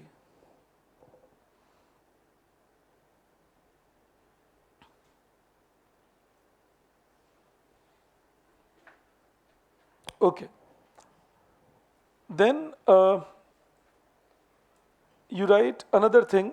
मैं दो तीन सवाल है, मैं online उनको quickly एक answer कर रहा हूँ because some of them can be your questions also. One is difference between non-fossil fuel and renewable. Nuclear energy is not considered as a renewable, but it is non-fossil fuel to begin with. All right. Shiv, I hope you got your answer on India's Renewable Energy Development Agency. Then another is, okay, आपके एक मित्र पूछते हैं कि हम ये क्यों पढ़ रहे हैं? Which part of syllabus are we doing? Economics के स्टूडेंट हो तुम लोगों को कभी भी इंडस्ट्री और इंफ्रास्ट्रक्चर को अलग अलग करके नहीं देखना चाहिए. इंडस्ट्री और इंफ्रास्ट्रक्चर हमेशा एक साथ है. एक वैसे भी दिमाग में रख लो, यूपीएससी ऐसी चीज़ होती है, ऑप्शनल का सिलेबस, जितना पढ़ लें फिर भी कुछ ना कुछ कम है. कुछ ना कुछ वो उठा के ले आएंगे, कुछ पकड़ के दे देंगे. तो जितना पढ़ा दूं, मैं आपको मई में भी जब बोल रहा हूँ 6 क्लासेस के लिए बुलाऊंगा, तो पर्पस से और बातें पढ़ा दूं. तो अगर तुम फर्स्ट पेपर के सिलेबस को उठा लो, फर्स्ट पेपर के सिलेबस में माइक्रो के पेपर में कहाँ जनरल इक्विलिब्रियम लिखा उन्होंने, बट सवाल तो पूछ लिए. माइक्रो के पेपर में लिखा कूर्नो, स्टैकलबर्ग एक्सेट्रा, और जब सवाल पूछने पे आए तो मैनेजेरियल इकोनॉमिक्स से भी पूछने लग गए. मैक्रो के पेपर में लिखते हैं we will only ask you classical, neo classical, Keynesian for interest rate, money and income determination. और जब क्वेश्चन पूछने पे आते हैं तो न्यू केंशियन, न्यू क्लासिकल सभी से पूछ लेते हैं. तो मतलब मुझे लगता था कि अब 4-5 महीने हो गए तुम लोग को तैयारी करते हुए, कम से कम 6 महीने. महेंद्र के क्वेश्चन का जवाब दे रहा हूँ मैं. तो थोड़ा अकल लगाओगे अपनी कि इस एग्जाम में ये सोचना कि मैं क्यों पढ़ रहा हूँ या कौन सा सिलेबस का पार्ट कर रहा हूँ. तुम सोचो कब इकोनॉमिक्स में तुम इंफ्रास्ट्रक्चर को इंडस्ट्री से, तुम क्या बोलोगे? इंफ्रास्ट्रक्चर अलग है और इंडस्ट्री अलग है. I mean how do you tackle that? और जब पूछते हैं एग्जाम में, 2018 के पेपर में पूछा, 19 के पेपर में, कि रिन्यूएबल एनर्जी का क्या रोल है डेवलपमेंट में, बताइए, तो क्या बोलोगे? डेवलपमेंट इकोनॉमिक्स का सवाल था ये, और मुझे नहीं आता था. तो हमेशा दिमाग में रखोगे. मैं फिर रिपीट कर दूं, और अभी तो आप वेट एंड वॉच कीजिए. अभी जो 25-30 क्लास और लूंगा मैं आपके साथ जून जुलाई में और अगस्त के कुछ पार्ट्स में, that I will teach you so many things, because I don't want my students to be languishing, and still I can't assure, but I believe in, जैसा मैंने कहा था, reduce the factor of luck by focusing on the randoms and making sure कि वो random variable जितने कम हो जाएं. तो मेरा वो पर्पस रहता है. इंफ्रास्ट्रक्चर, अगेन आई रिपीट, हमेशा इंडस्ट्री का पार्ट मानोगे. तो अगर बोल रहे, तुम सोच के देखो, industrial development in India after 1991, तो इलेक्ट्रिसिटी छोड़ दोगे उसमें, रोड छोड़ दोगे कि अच्छा ये तो अलग बात है, इंडस्ट्री का मतलब तो सिर्फ कॉटन और इलेक्ट्रॉनिक्स और इलेक्ट्रिकल होता है. हमेशा सोचो. मतलब मैं परेशान नहीं होता आपके इन सवालों से, लेकिन डरता ज़रूर हूँ, क्योंकि ये बताता है कि तुम सोचने की ताकत कम लगा रहे हो अभी भी. तुम्हें लग रहा है कि नहीं कुछ आसान सा जवाब मुझे मिल जाए. हमेशा सोचो ज़्यादा कि कुछ तो कर रहा होगा ये आदमी. अगर अभी 4-5 टॉपिक छोड़कर इस टॉपिक को पढ़ा रहा है तो कुछ तो होगा इसके दिमाग में.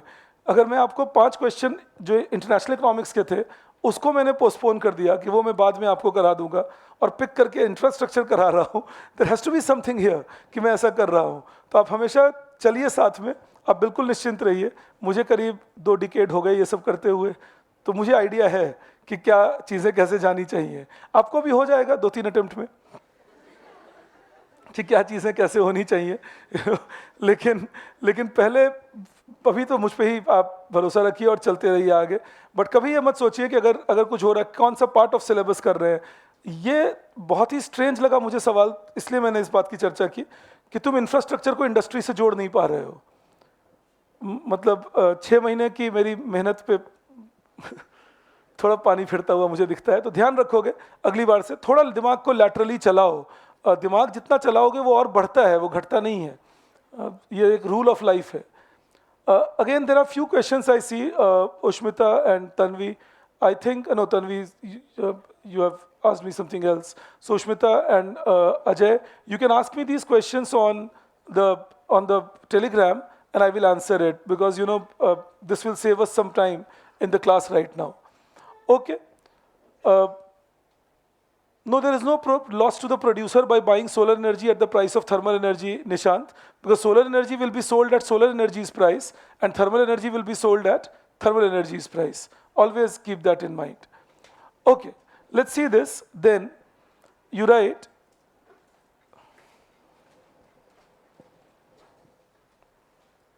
could you tell me the last thing you wrote?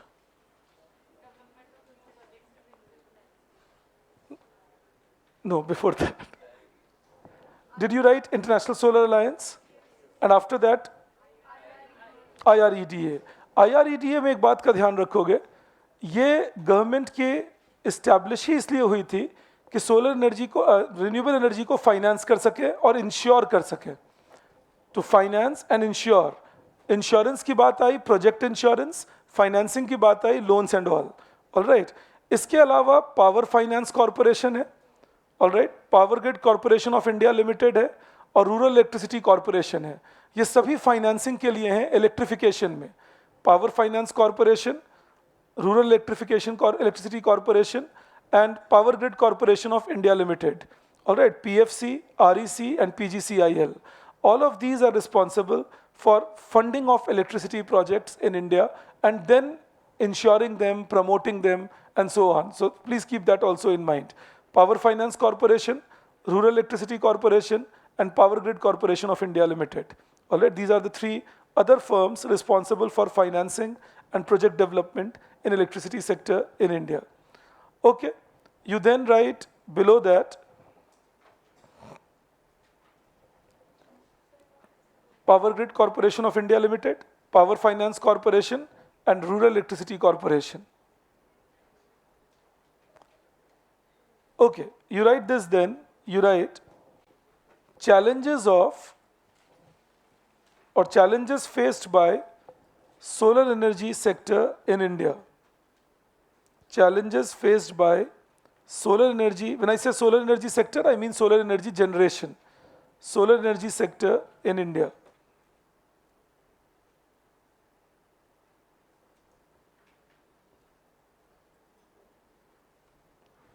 First, you write increase in import duty on solar panels, increase in import duty on solar panels has resulted in increasing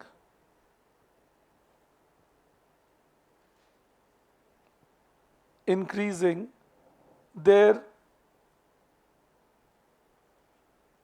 cost of production. This has been a challenge in India. The import duty on solar panels has gone up by almost 20% or 18%. So in that case, the price of solar panels has gone up. Now the idea is that make India self-sufficient in solar panel production. That is the idea. But till we don't scale up our solar panel production, we won't be able to catch up with the cost that the Chinese would give us. So in that case, the companies are suffering in the short run. Second, then you write,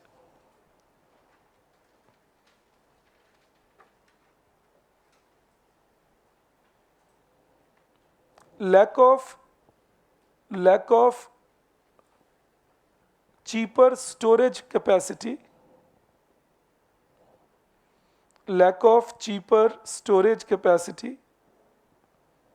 makes solar energy less popular compared to thermal energy.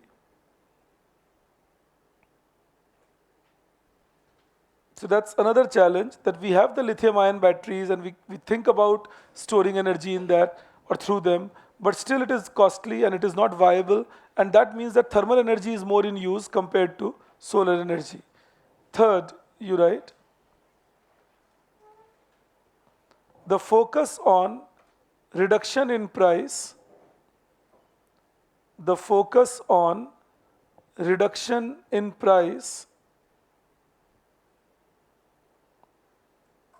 instead of, I repeat, the focus on reduction in price instead of stable supply, instead of stable supply has made many solar energy plants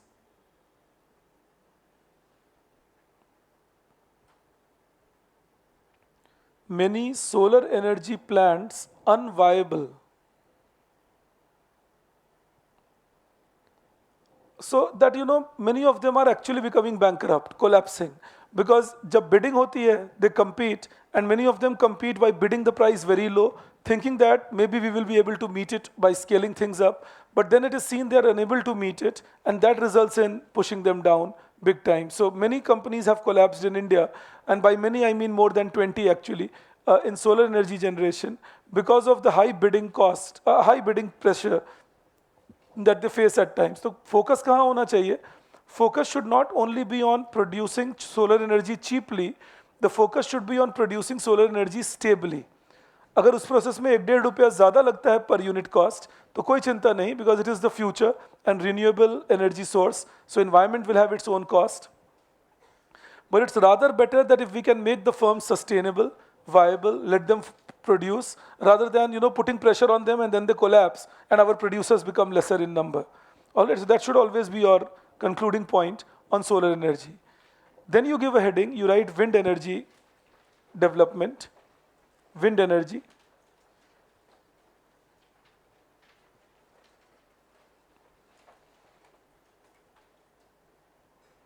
And you write there,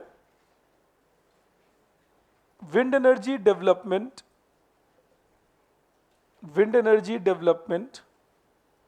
was initiated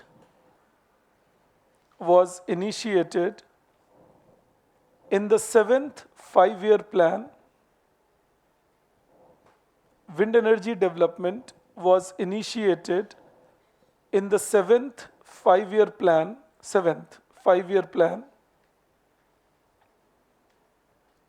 in which government announced policy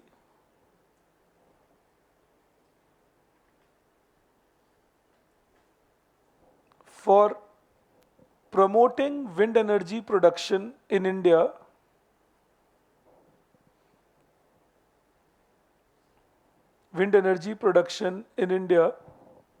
and reducing import duty significantly on its inputs.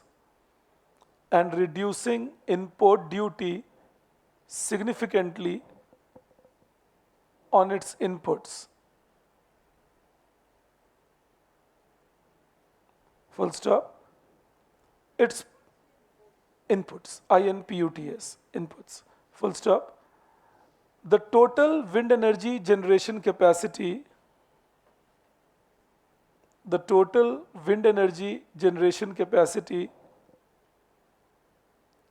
is more than 44,000 megawatt,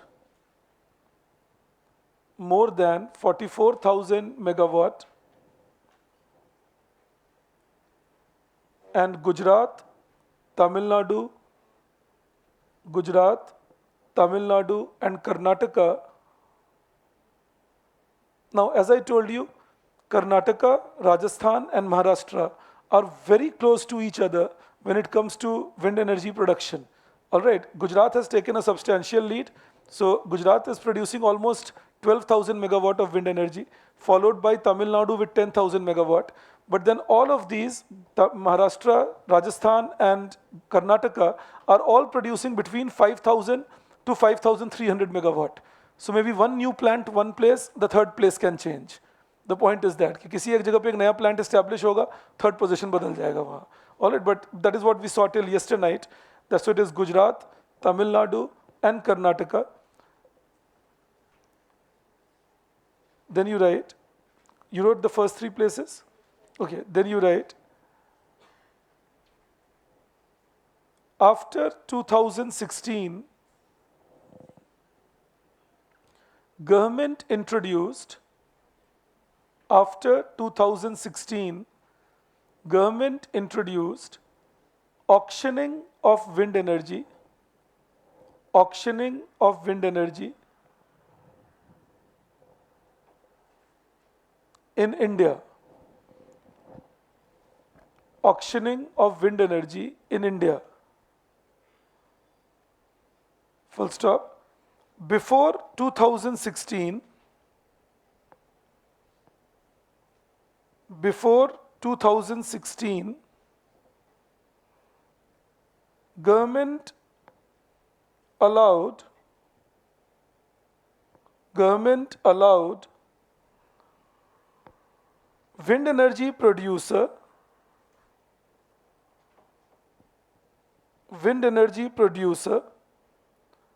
to directly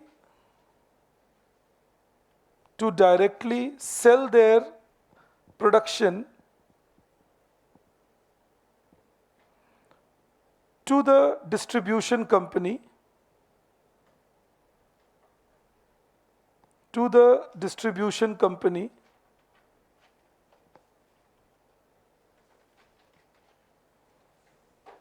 such that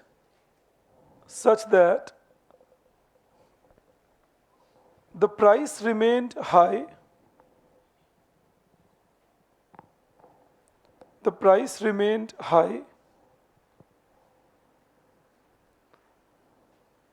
and less viable for normal consumers,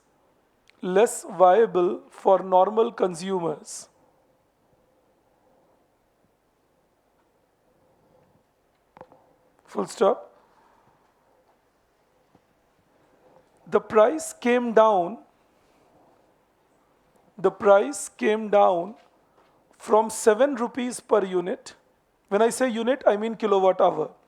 From 7 rupees per unit to 2.6 rupees per unit.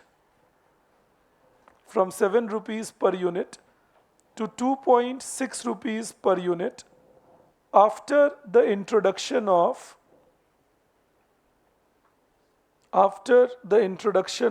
auctioning.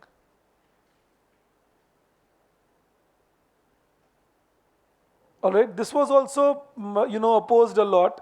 The Hindu में कम से कम 8-10 article आए कि auctioning नहीं होनी चाहिए, ये गलत बात है, पूरा विंड एनर्जी ध्वस्त हो जाएगा भारत में.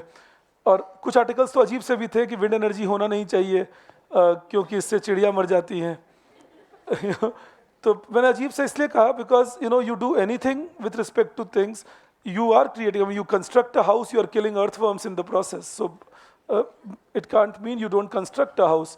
It doesn't mean you should be insensitive to the other creatures, but it only means that unless it is not crossing a threshold limit or it is not becoming very extractive in nature, there is no point unnecessarily criticizing. I mean, when we are breathing, we are killing bacteria, so that cannot mean we stop breathing. So one has to understand that let's not stretch it too far. Let's see how many birds have been killed because of the windmills, and if the number actually is very high, then maybe we can think about protective measures. But thankfully that has not been the case. The number has not been high. But when it is written in an article, the reader thinks it's something big. कुछ बड़ी बात हो रही होगी कहीं. तो ये बात हुई थी. But thankfully wind energy has done very good in India after auctioning has been introduced. पहले इसके चार्जेस 7 रुपीज़, 7.5 रुपीज़, 8 रुपीज़ पर KWH होते थे, तो कॉमन लोग खरीदते ही नहीं थे फिर इसको. अभी जब से ऑक्शनिंग शुरू हुई, the prices have come down to below 3 rupees per KWH, and that has resulted in making it gradually more popular among people who can access it. All right. So you write in that benefits of wind energy. Benefits of wind energy, and in those benefits you write first,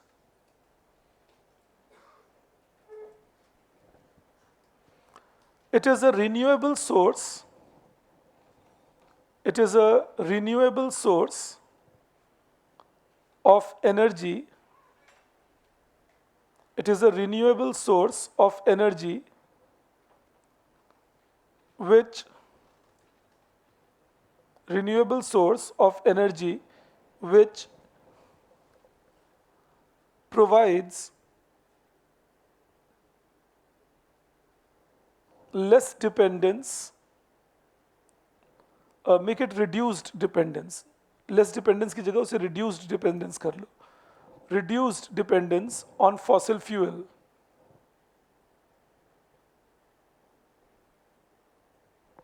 Second, India has large potential for wind energy. India has large potential for wind energy.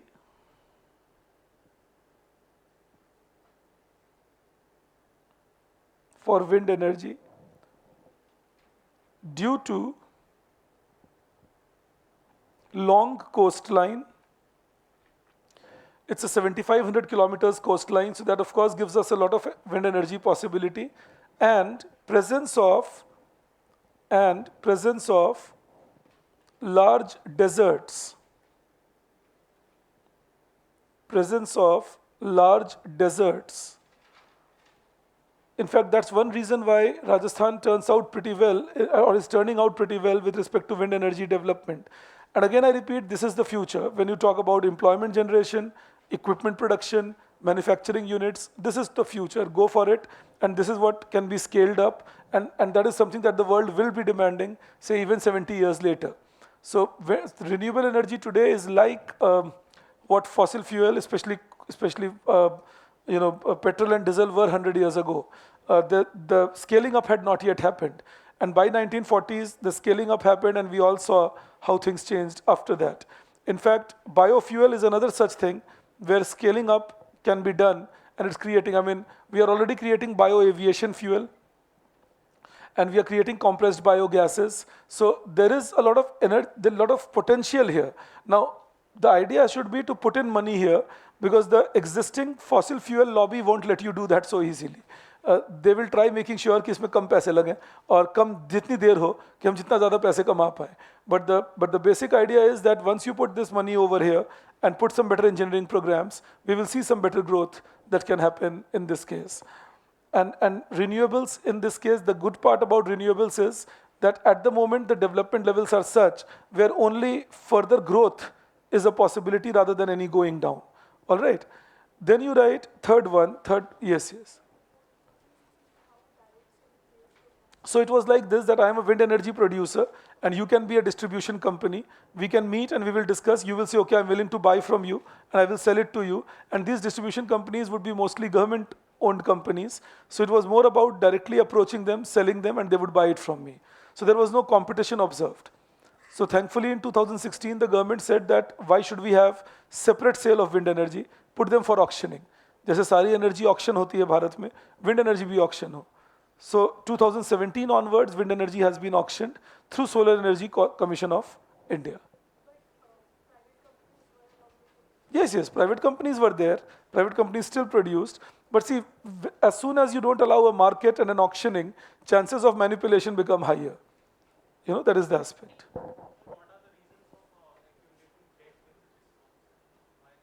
I'm coming to that. In fact, after this, the next topic is that only. I'm coming to that. Okay. Then you write the third point. Improvement in technology. This third benefit of wind energy. Improvement in technology. Improvement in technology has resulted in reducing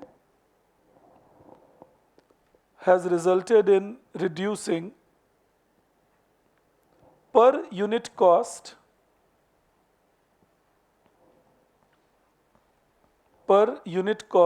of wind energy. I'll tell you what is the development. So you can visualize a windmill, isn't it? A pole and the blades attached to the pole. So earlier the pole would not be more than 100 meters tall. It won't go beyond 100 meters length. Now we have technology which takes it to 120 meters length. And earlier the wind blades would not be more than 3 inches or 3.5 inches in diameter. Now we have technology which makes it up to 5 inches in diameter. So 120-meter long pole and 5 inches diameter blades, which means more wind can be synthesized from the existing breeze compared to what it used to be in the past. You understand that? तो harnessing of wind में बढ़ गई. तो आप सोचिए अगर आप same wind से ज़्यादा एनर्जी हार्नेस कर पाएंगे, then obviously your per unit cost becomes lesser. Alright, that is the reason why wind energy has become cheaper and there is more popularity that it is gaining, especially in the coastal regions and in the desert regions.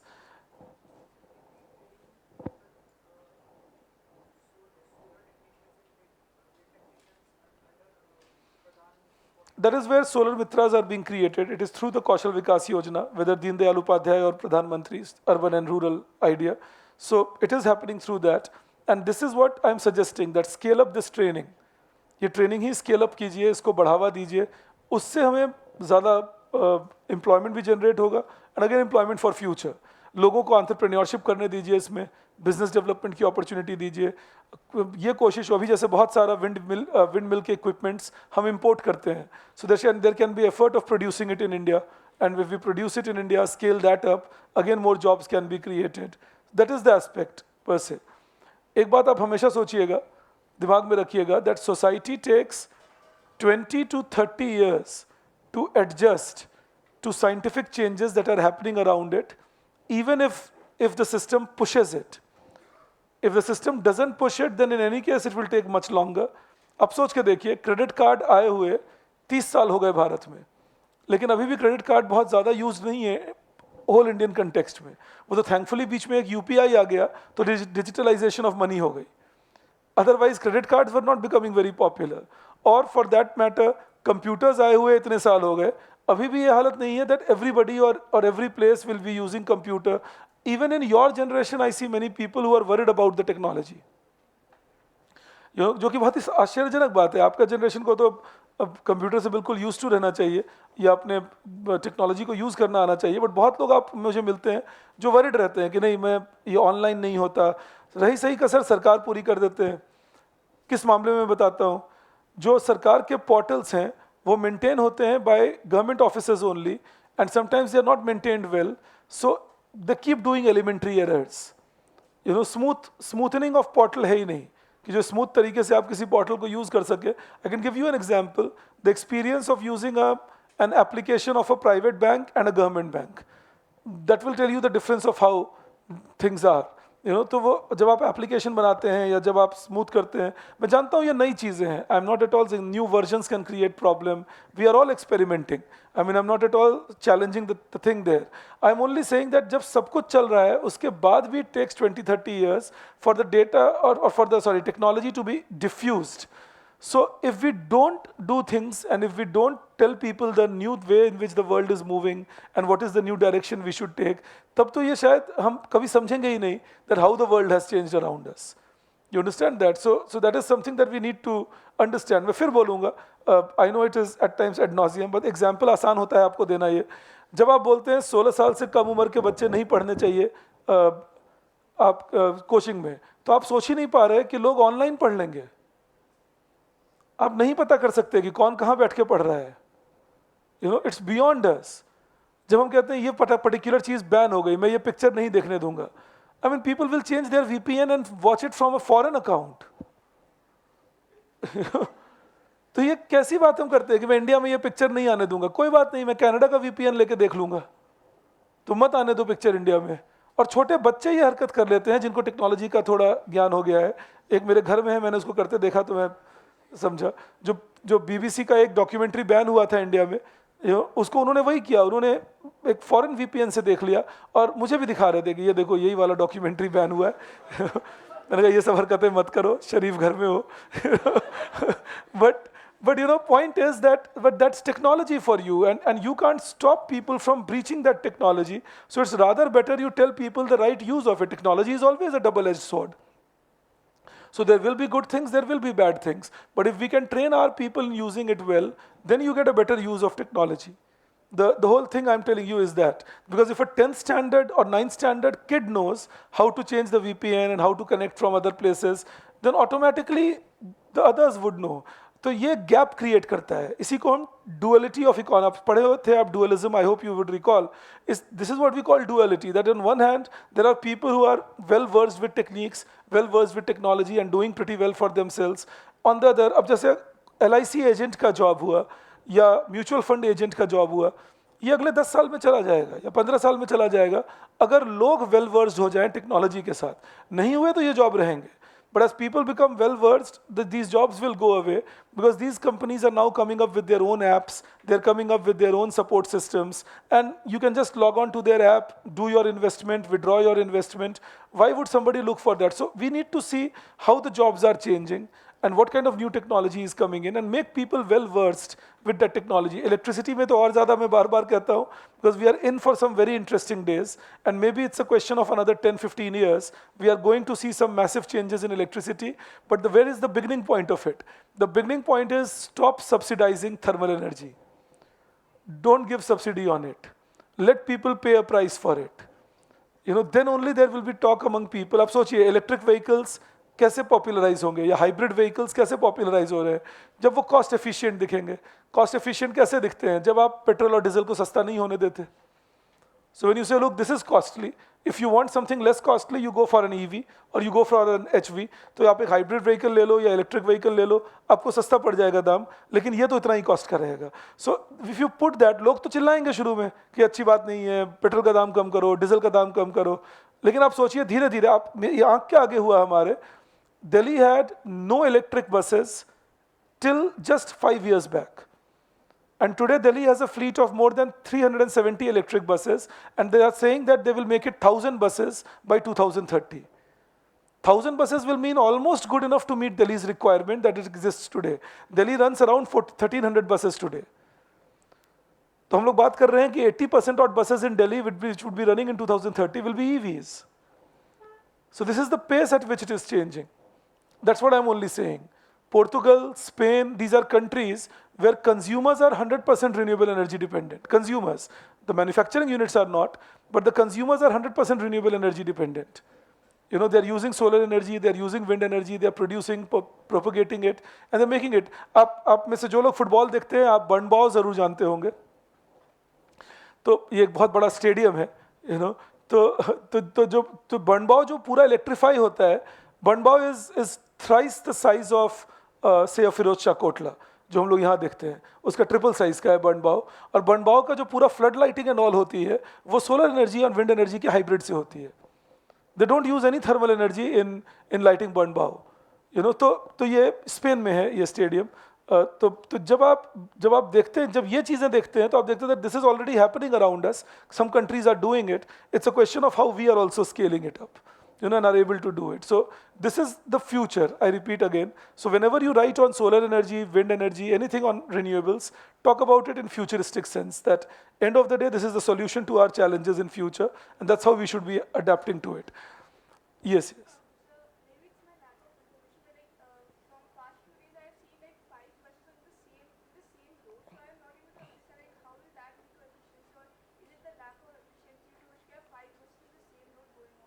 Five buses on the same road? That happens because of the faulty policy of Delhi government. They are running public buses, but they lease it out to private contractors and they tell them that whatever money you make, that money you will be, the portion of that you have to give to the government, rest you are allowed to take. तो बस वाले क्या करते हैं, एक चले, अब उनके 10 मिनट 15 मिनट बाद दूसरे को चलना है, तो 15 मिनट बाद दूसरी बस चली. बट ये जो पहले हैं ये बड़े आराम से जगह जगह रुक के पैसेंजर कलेक्ट कर रहे हैं. तो जो 10 मिनट बाद पीछे वाले इनको पैसेंजर ही नहीं मिल रहा, राइट? तो ये क्या करते हैं, पहुंच जाते हैं उनके पीछे कि अब दोनों compete करेंगे, तब दोनों में रेस भी लगती है. You see that? उनके 10 मिनट बाद तीसरे चलेंगे, अब ये दोनों अपना रेस लगा रहे हैं, ये तीसरे को कोई नहीं मिला, ये पहुंच गए.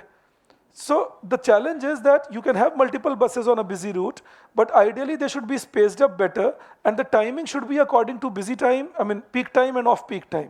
So in an off-peak time, all of them will rush with each other. In a peak time, there will be better facility for the consumers. But we have a uniform method of routing them. So the result is that whether off peak or peak, you will have same number of buses plying on a given route, and that means either you will have a lot of crowd of same kind of buses, same number की buses तुम्हें दिखती रहेंगी एक ही root पे, और कभी कभी तुम देखोगे कि एक ही बस है और फिर वो इतनी ज़्यादा भर गई है that it's becoming a challenge for people to travel in it. तो ये हमारे faulty policy का नतीजा है. Otherwise, the number of buses that Delhi needs is still much lesser than what Delhi has. But then उसमें एक और challenge है. If we want more buses to ply on the street of this city, we will have to remove encroachments. We will have to make sure the roads are broadened, because the number of vehicles have increased so much. तो ये जो मैं एक दिन समझा रहा था तुम्हें, urban agglomeration का problem है. That is a major challenge that we see. All right. Okay. I hope Delhi finds a way, because the way Delhi is going, I was just doing a projection on my computer, and 22 years from now, it's very close to becoming unlivable. It'll be very difficult to live. And that's not a challenge. आप इसको humanitarian crisis सिर्फ मत समझिए. ये economic crisis है. अगर लोगों ने रहना बंद करना शुरू किया, होगा क्या?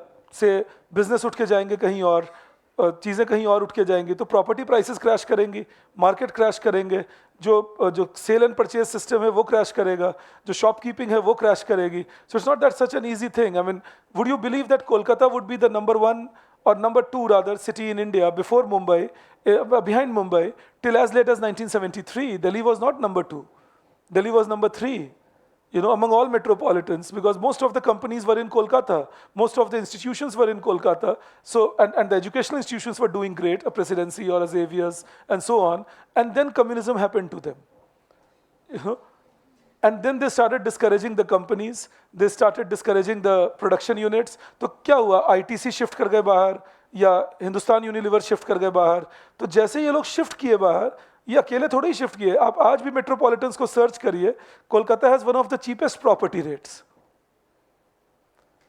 तो ये झटका लगता है. फिर एक समय में प्रॉपर्टी रेट्स हाई, सडनली वो नीचे आ जाएंगे because people have shifted out. तो ये आपको समझाना चाह रहा हूं that this is something where we have to be very careful that don't discourage the business. I mean, if you discourage the business, if you make the city unlivable, Delhi को क्यों मैं बोलता हूँ unlivable होने के chances होते हैं? Already geographically it's not very suitably placed, and the challenge is pollution. So आप सोचिए, अभी हमारे में से पहला जनरेशन मरना नहीं शुरू हुआ खुलेआम pollution की वजह से. वो शुरू होगा 20-25 साल बाद. हम लोग होंगे वो लोग जो दिल्ली की हवा सूंघ सूंघ के मरेंगे. तो उनके बच्चे देखेंगे, अरे मेरा पापा मर गया, मेरे चाचा जी मर गए, मेरी मम्मी मर गई. और क्यों मरी? तो डॉक्टर बताएंगे, अरे क्या बताएं, इनका लंग्स की हालत खराब थी, ये 40 साल से 50 साल से इसी हवा में सांस ले रहे थे. तो जो ये देखेंगे वो क्या कहेंगे? मैं चला यहाँ से, देयर इज नो पॉइंट, यहाँ मैं भी रहूंगा 50 साल में मर जाऊंगा. So what's the point staying here? That is how the alternatives begin. So we will have to learn our lesson and make sure we don't let this happen in Delhi. Delhi has been my home for more than 30 years now, so I have an emotional attachment. I would not like the city to become desolate, but it does become desolate if it becomes unlivable because of the pollution impact. And one bigger impact is the population impact. 16,000 people per square kilometer already makes it unlivable. क्योंकि 16,000 people per square kilometer, अब देखिए हम एक दूसरे से धक्का खाते हैं, सॉरी भी नहीं बोलते. हमें आदत है, अरे कोई बात नहीं, बहुत भीड़ है, धक्का लग गया हमें, कोई बात नहीं, चलते हैं. तो ये मैं बोल रहा हूँ that this is something where we will have to work on making sure that there is less population pressure, there is more satellite towns established, better connectivity to Delhi, more public transportation created, discouraging private transportation by charging heavy fee on parking and so on. So if we can do all that, maybe we can revive. If we are not doing that, we are in trouble and serious trouble. हम अभी तक क्या कर रहे हैं? We are doing lip service. मैं diesel engine ban कर दूंगा, मैं construction ban कर दूंगा, and grab 3, grab 4. नहीं, जो ये फटफट सेवा चलती है, जो ऑटोज चल रहे हैं, जो rural transport vehicles चल रहे हैं, massively polluting in nature.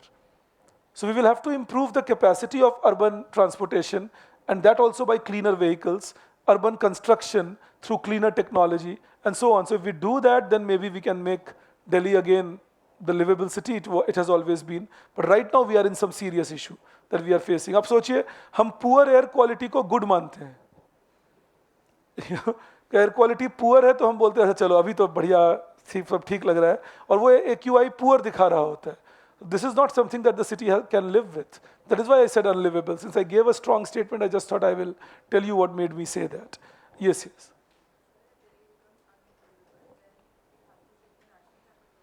That is what happens.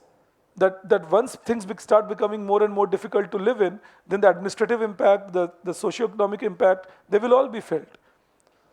And again I repeat, it has to be understood today. आप कभी कभी देखिएगा, अगेन मैं रिपीट करूंगा, जो भी आप में से दिल्ली बॉर्न है एंड ब्रॉट अप है, जो दिल्ली छोड़ के नहीं गए या दिल्ली के सराउंड एनसीआर को छोड़ के नहीं गए, आपके लंग्स को अगर कंपेयर किया जाए किसी ऐसे आदमी के लंग्स से जो यहाँ बॉन्ड नहीं है और लेस पॉल्यूटेड प्लेस में है, the significant difference will be visible in the whole examination. It is there. I mean, my sons have been born here, and I do get worried about them that they are breathing this air. So anybody will. Again, best part हमारी पता है क्या है? Ignorance is bliss. you know, we don't know, and since we don't know, we are a happy soul.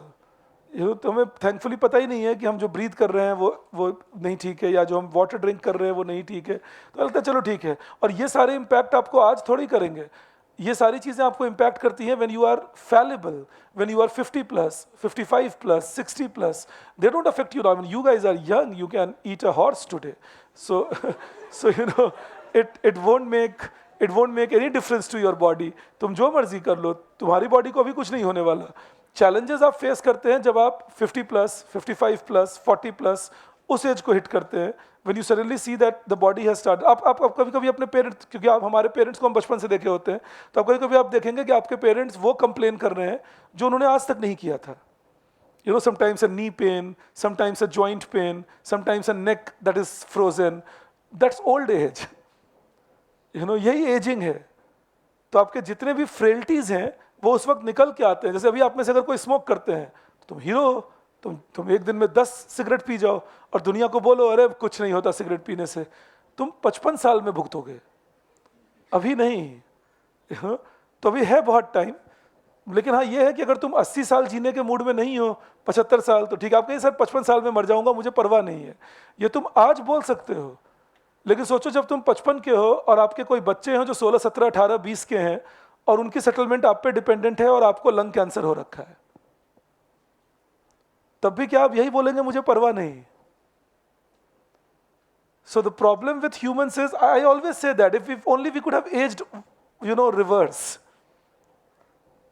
Because when there is time to protect, we are not matured, and by the time we are matured, the time might have just left us. उसमें भी कुछ लोग सुधर जाते हैं, वो ठीक हो जाते हैं, मामला सेटल हो जाता है. कुछ लोग नहीं, वो अपने आप ही सुधारती है फिर सिस्टम उनको. बट आप सोचिए दिल्ली में रह के अगर आप 10 सिगरेट पी रहे हैं फॉर अ सेकेंड, तो आप ऑलरेडी 10 सिगरेट के ऊपर 10 सिगरेट पी रहे हैं, क्योंकि दिल्ली का एयर आपके लंग्स को 10 सिगरेट पिला रहा है. आप उसके ऊपर 10 और पी गए, तो आप अपने लंग्स के साथ क्या कर रहे हैं वो आप सोच के देखिए. और वो फिर मैं कहूँगा वो एक दिन में आपको अफेक्ट नहीं करेगा. आप आज से तेल पीना शुरू कीजिए, पेप्सी पीना शुरू कीजिए, आपको एक दिन में थोड़ी अफेक्ट करेगा. It affects you when you are 50 plus, 45 plus. Then suddenly one day somebody says, oh, you have a diabetes, you have a hypertension, or you have this particular disease. But it didn't happen that day. It happened with a lot of hard work. That we put in over 20, 30 years. 20-30 साल की पूरी मेहनत करके तब जाकर हमने achieve किया कि हाँ अब मुझे हो गया भाई, निश्चिंत हुआ, अब मैं इसी बीमारी से मरूंगा, मैंने अपना रास्ता ढूंढ लिया है. एक रास्ता तो ढूंढना पड़ेगा. मैं मेरे ग्रैंडफादर से हमेशा मजाक करता था. My maternal grandfather he lived till 97. Even my paternal grandfather lived till 89. तो लॉन्जिविटी में भी लॉट इन द फैमिली. तभी मैं उम्मीद में हूँ कि मैं तो 100 टिका ही दूंगा. कि जब वो लोग जी गए तो मैं तो जी ही जाऊंगा. तो मैं अपने मैटरनल ग्रैंडफादर से हमेशा जोक करता था, because he was a teetotaller and he would not smoke, he would not even take a paan and so on.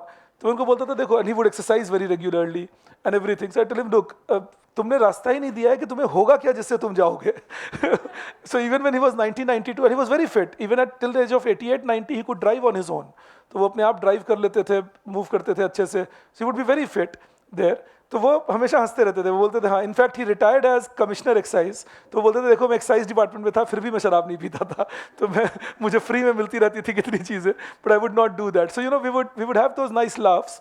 But what I saw was that actually because he looked after his body and his self, he could survive without much of an ailment. And the only ailment I saw in him was 2-3 months before he passed away. He broke his foot and then he became immobile, and then within 2-3 months he passed away after that. So this is what I learned, that it was because he looked after himself since beginning. Of course those guys were lucky.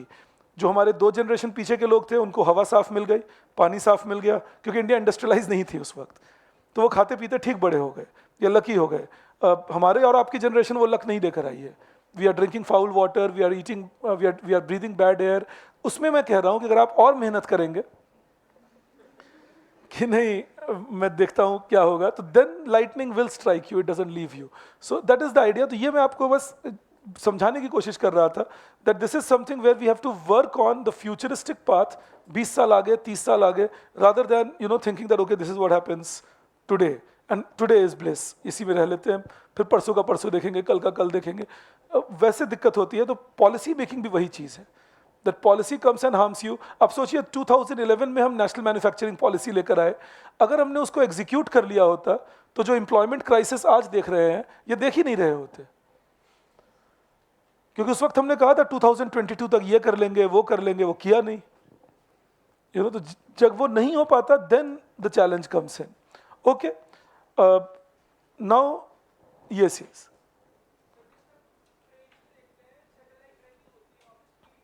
ठीक है।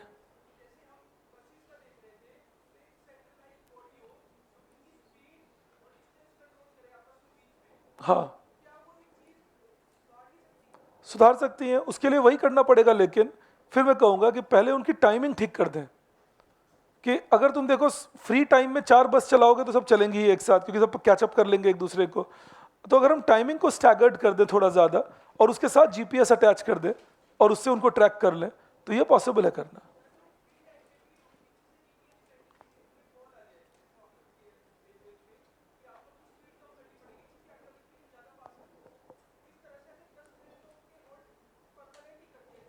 बिल्कुल, ये किया जा सकता है, या ये भी किया जा सकता है कि पर्टिकुलर रियल टाइम को, क्योंकि आज हमारे पास पूरे शहर का मैप है और पूरे शहर का रियल टाइम ट्रैफिक है, तो उनके बेसिस पर भी उन्हें कहा जा सकता है that you can delay your start from by 10 minutes and then go and so on.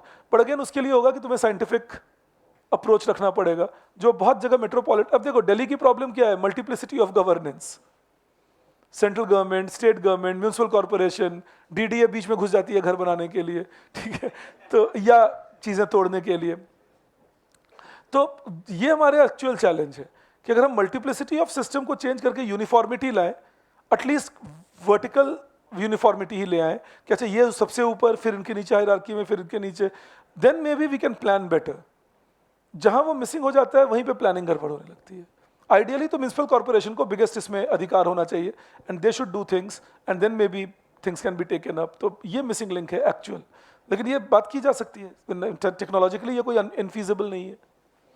All right,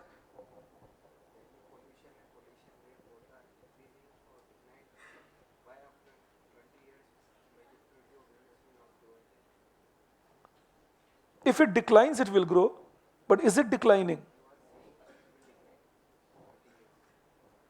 No, I'm not saying that. I'm saying if it declines, it will grow. I'm saying if it doesn't decline, then this place is becoming unlivable.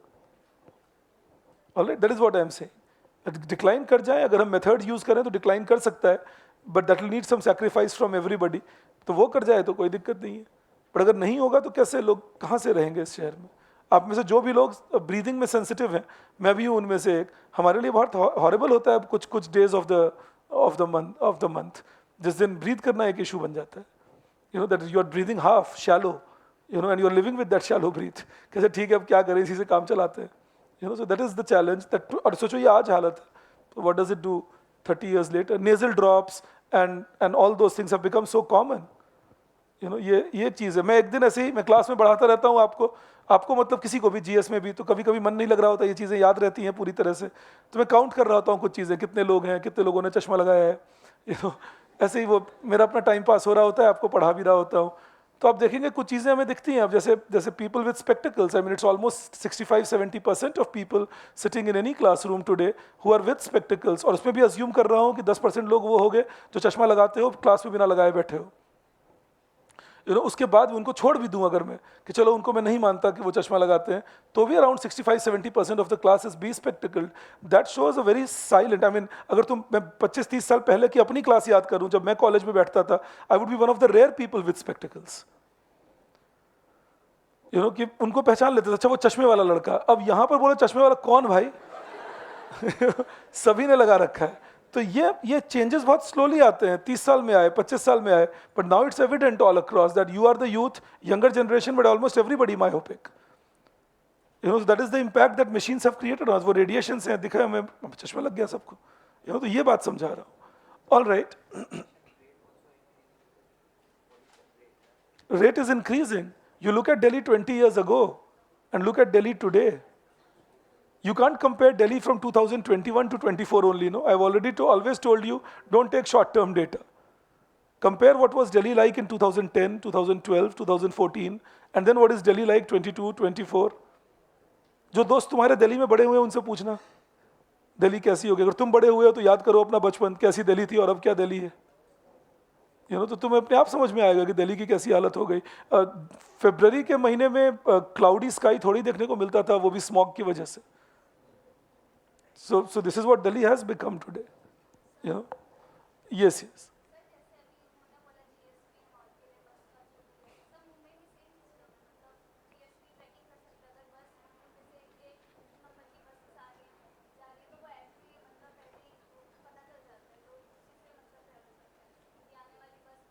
Mumbai अमीर है ना। मैं बताता हूँ क्यों मैंने कहा मुंबई अमीर है, क्योंकि मुंबई बृहन मुंबई म्युनिसिपल कॉर्पोरेशन जो है, it is richer than in coffers than the state of Assam. Assam से ज्यादा पैसे बीएमसी के पास है।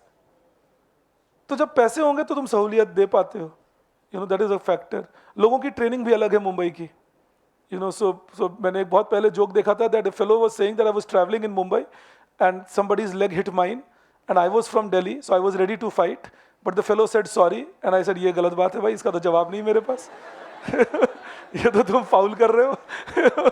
मैं यहाँ तैयार हूँ लड़ने को, तुम सॉरी बोल रहे हो। ये कब से गंदी आदत लगा ली तुमने।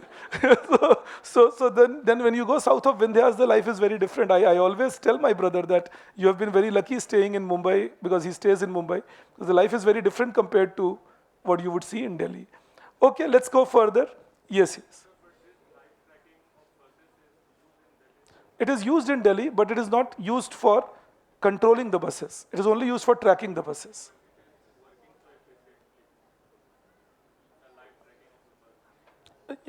Live tracking is working, but using live tracking for making buses space up among each other is still not fully working. It is only about, yes. Okay, you write then, next point you write challenges of wind energy. Challenges of wind energy.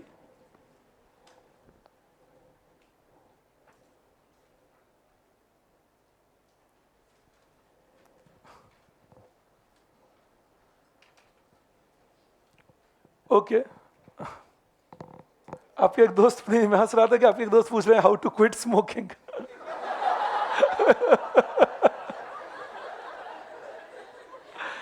ये personal window पे ही तुम्हें बता पाऊंगा। पर मुझे interesting लगा सवाल, इसीलिए मैंने बोला कि हाउ टू क्विट स्मोकिंग।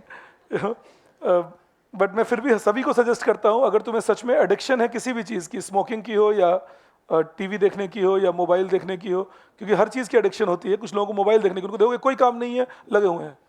एक को मैंने देखा लिफ्ट में मोबाइल है, लिफ्ट में तो सिग्नल ही नहीं है, क्या देख रहा है ये आदमी।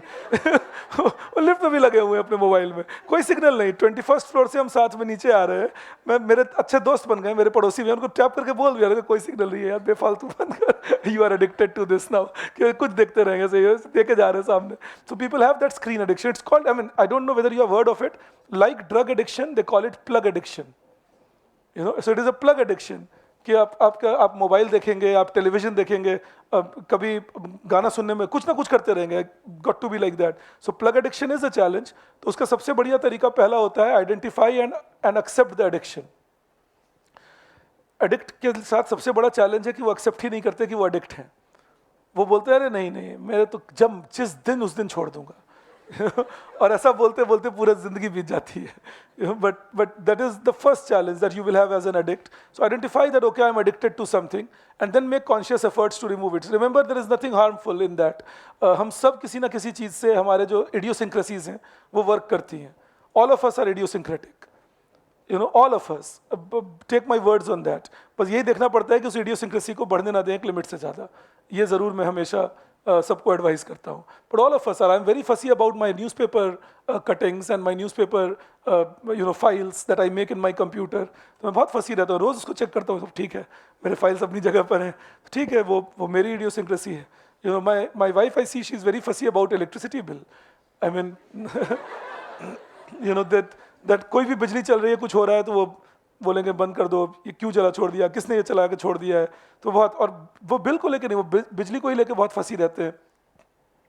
पब्लिक स्पेस में भी कहीं रहते हैं, कोई लाइट जल रही है तो उनका हाथ में पकड़ दे, तो रुक जाओ ये हमारा घर नहीं है, इसको अभी बंद मत करो। So people have their own thought processes and they go by that.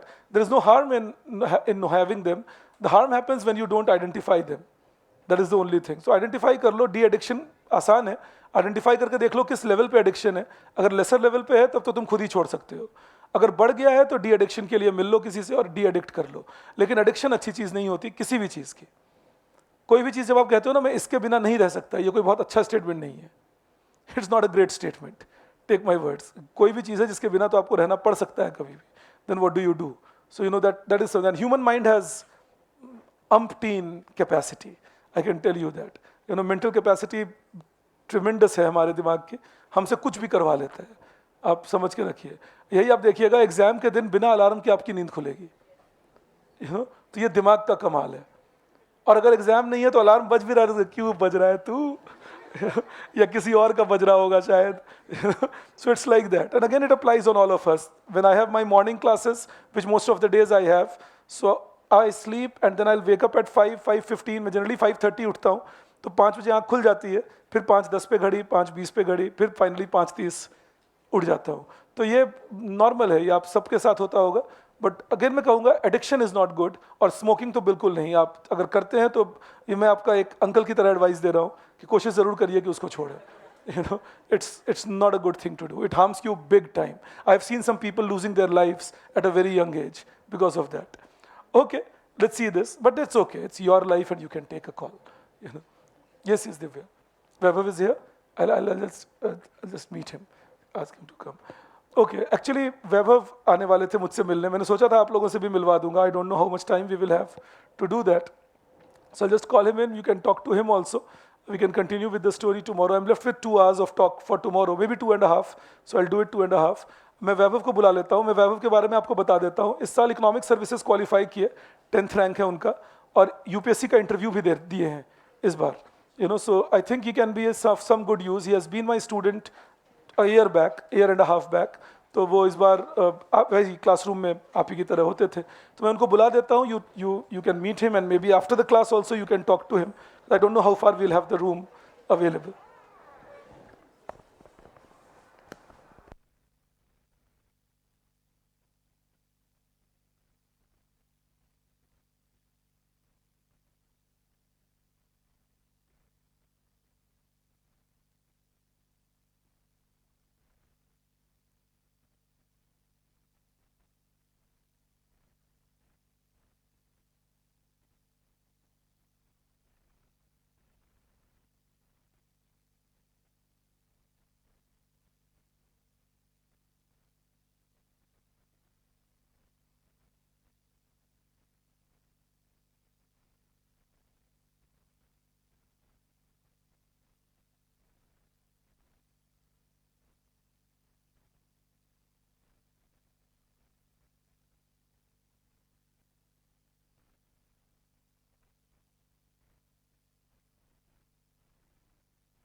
This is Vaibhav. ये बहुत ही खतरनाक प्राणी है वैसे. So Vaibhav is qualified IES, इनका इकोनॉमिक सर्विसेज हो गया है, और अभी यूपीएससी का इनका इंटरव्यू है 22 मार्च को. So we will not push him much. मुझे लगा था तुम्हारा इंटरव्यू हो गया, तुमने जो ट्रांसक्रिप्ट भेजा था ना, मुझे रियलाइज़ ही नहीं हुआ कि ये सब मेरी उम्र का असर है. It sent me an IES transcript. I was always under the impression that is your मैं सोच भी रहा था कि इतने ऑप्शनल के सवाल क्यों पूछ रहे हैं अगर उसमें। So if you have anything to ask, Vaibhav तुम चाहो तो कुछ शेयर कर सकते हो, maybe it can be useful.